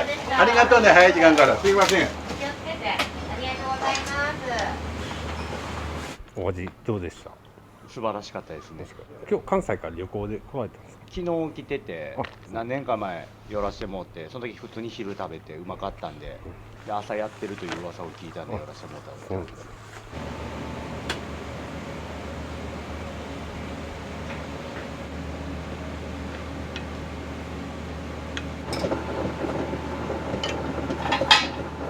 和風ラーメンを失礼しました。どうぞ。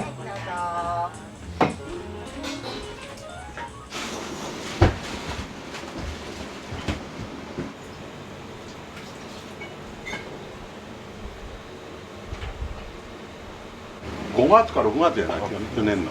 まだ1年経ってない。1年経ってない。これはでも食べてほしいな。お待たせしました。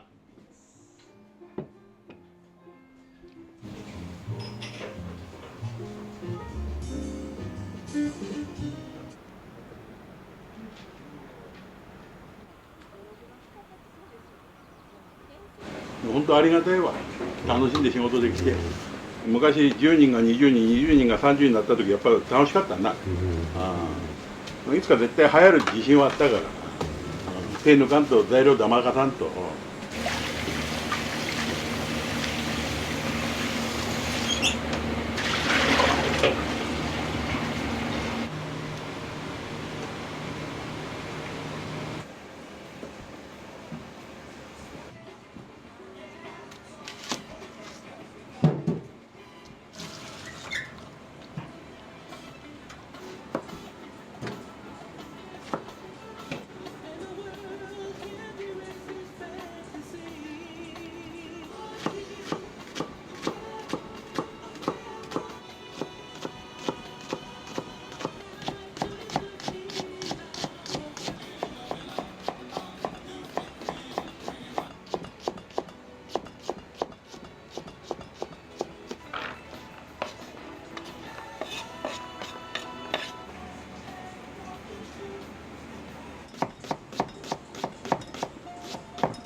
これ黒醤油の返しね。もうチャーシューにいただけの。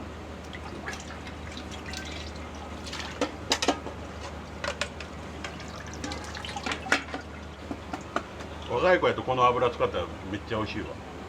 俺で使わんけど。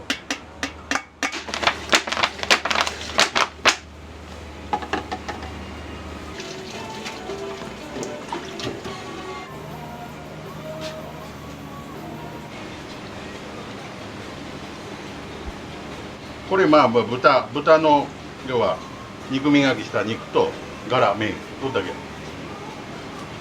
で十分出し取れる。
その次1名様、その次は2名様、その次1名様、その次は2名様で、すいません、もうしばらくお待ちください。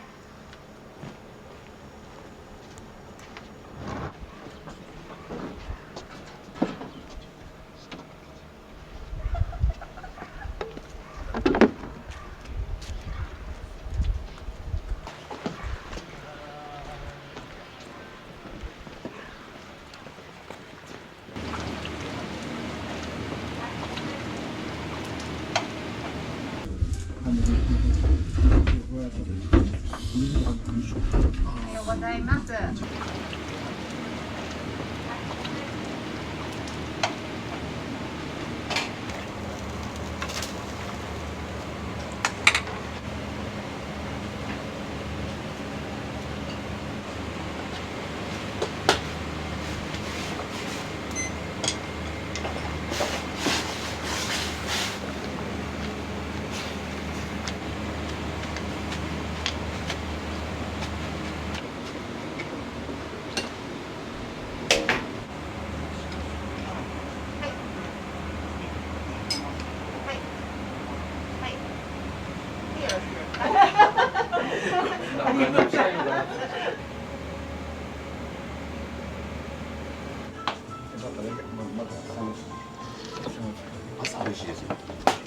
味玉も割らない。あ、味玉も割らない。はい。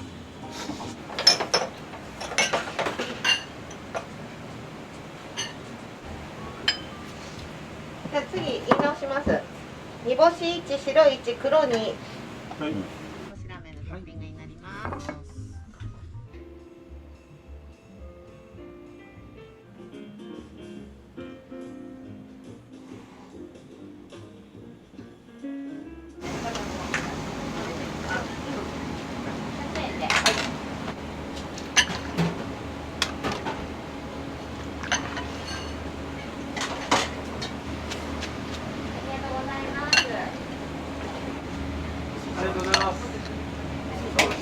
ありがとう、どうも。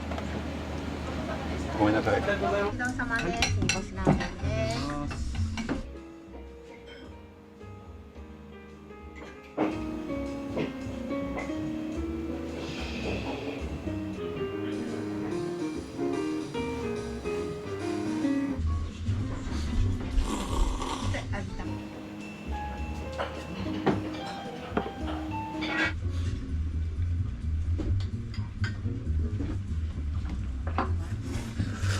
黒醤油の味玉のライス。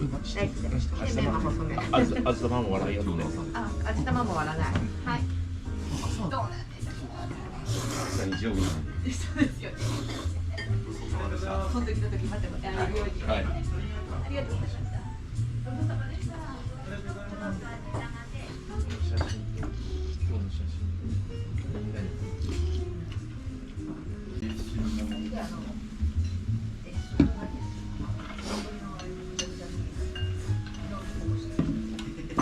白が1、黒が1で、白と黒は玉ねぎとネギと抜いてください。はい。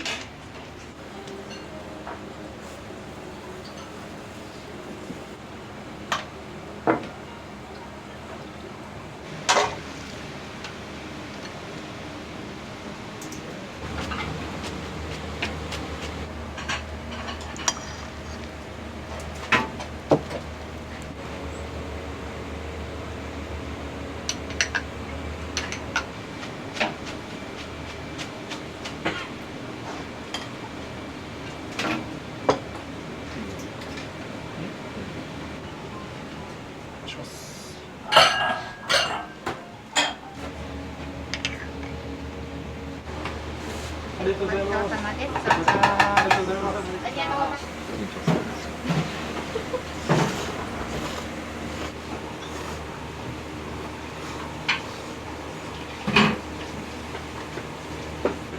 美味しいです。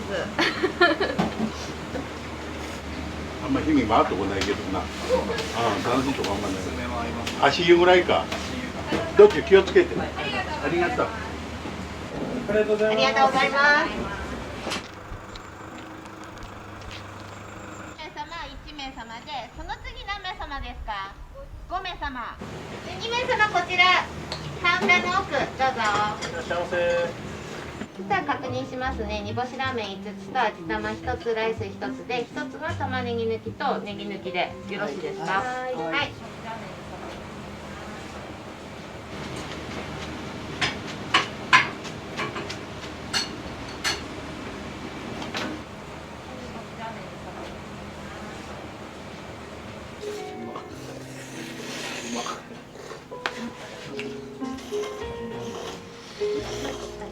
今日良かったです。良かったです。やっていてください。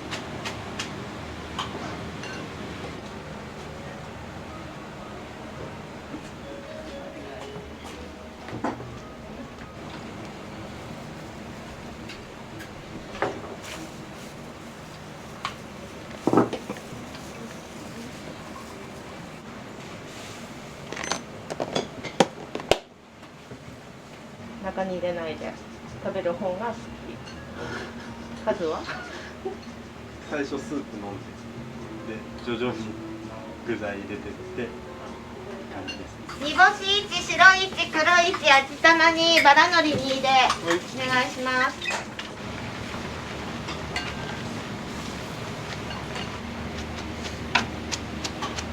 干しラーメンで。こっちです。ありがとうございます。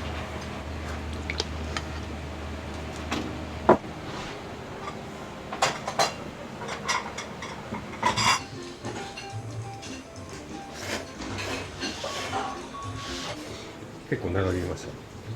お先の2名様テーブルの席どうぞ。で次1名様。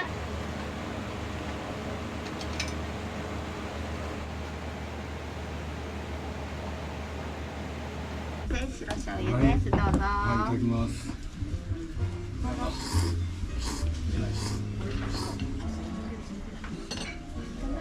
ごちそうさまです。どうぞ。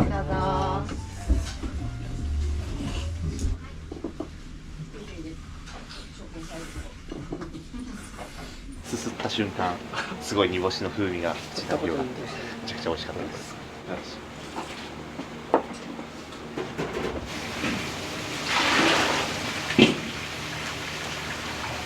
お願いいたします。いらっしゃいませ。3名様真ん中のテーブルの席どうぞ。これで決まりました。煮干しがさ白いちでお願いします。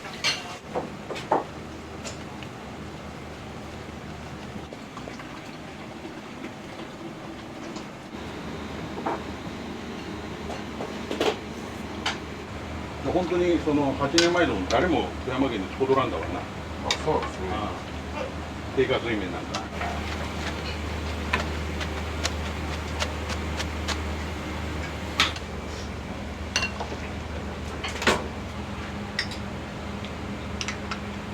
様です。煮干しラーメンです。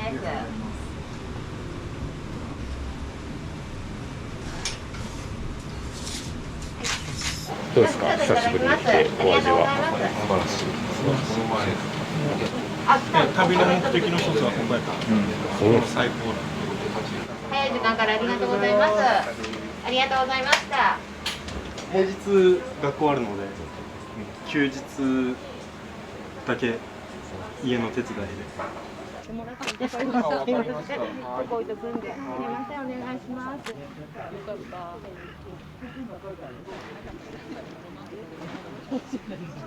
あ、今習ったばっかりで。あ、そうなんですね。すみません。ラッキー、ラッキー。すみません、お待ちどうさまです。どうぞ。煮干しラーメンと白でよろしいですか。はい。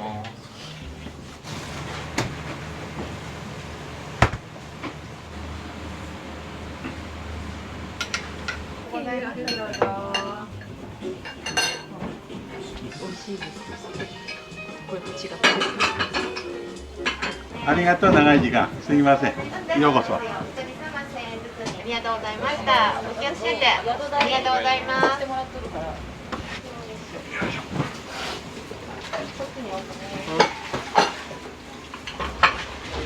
どっか止まるの？これ。君に？気をつけて。ありがとう。ありがとう。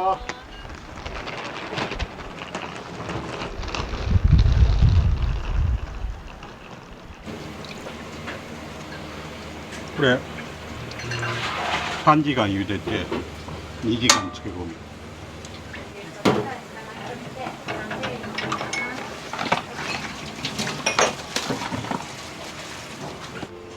お待たせしました。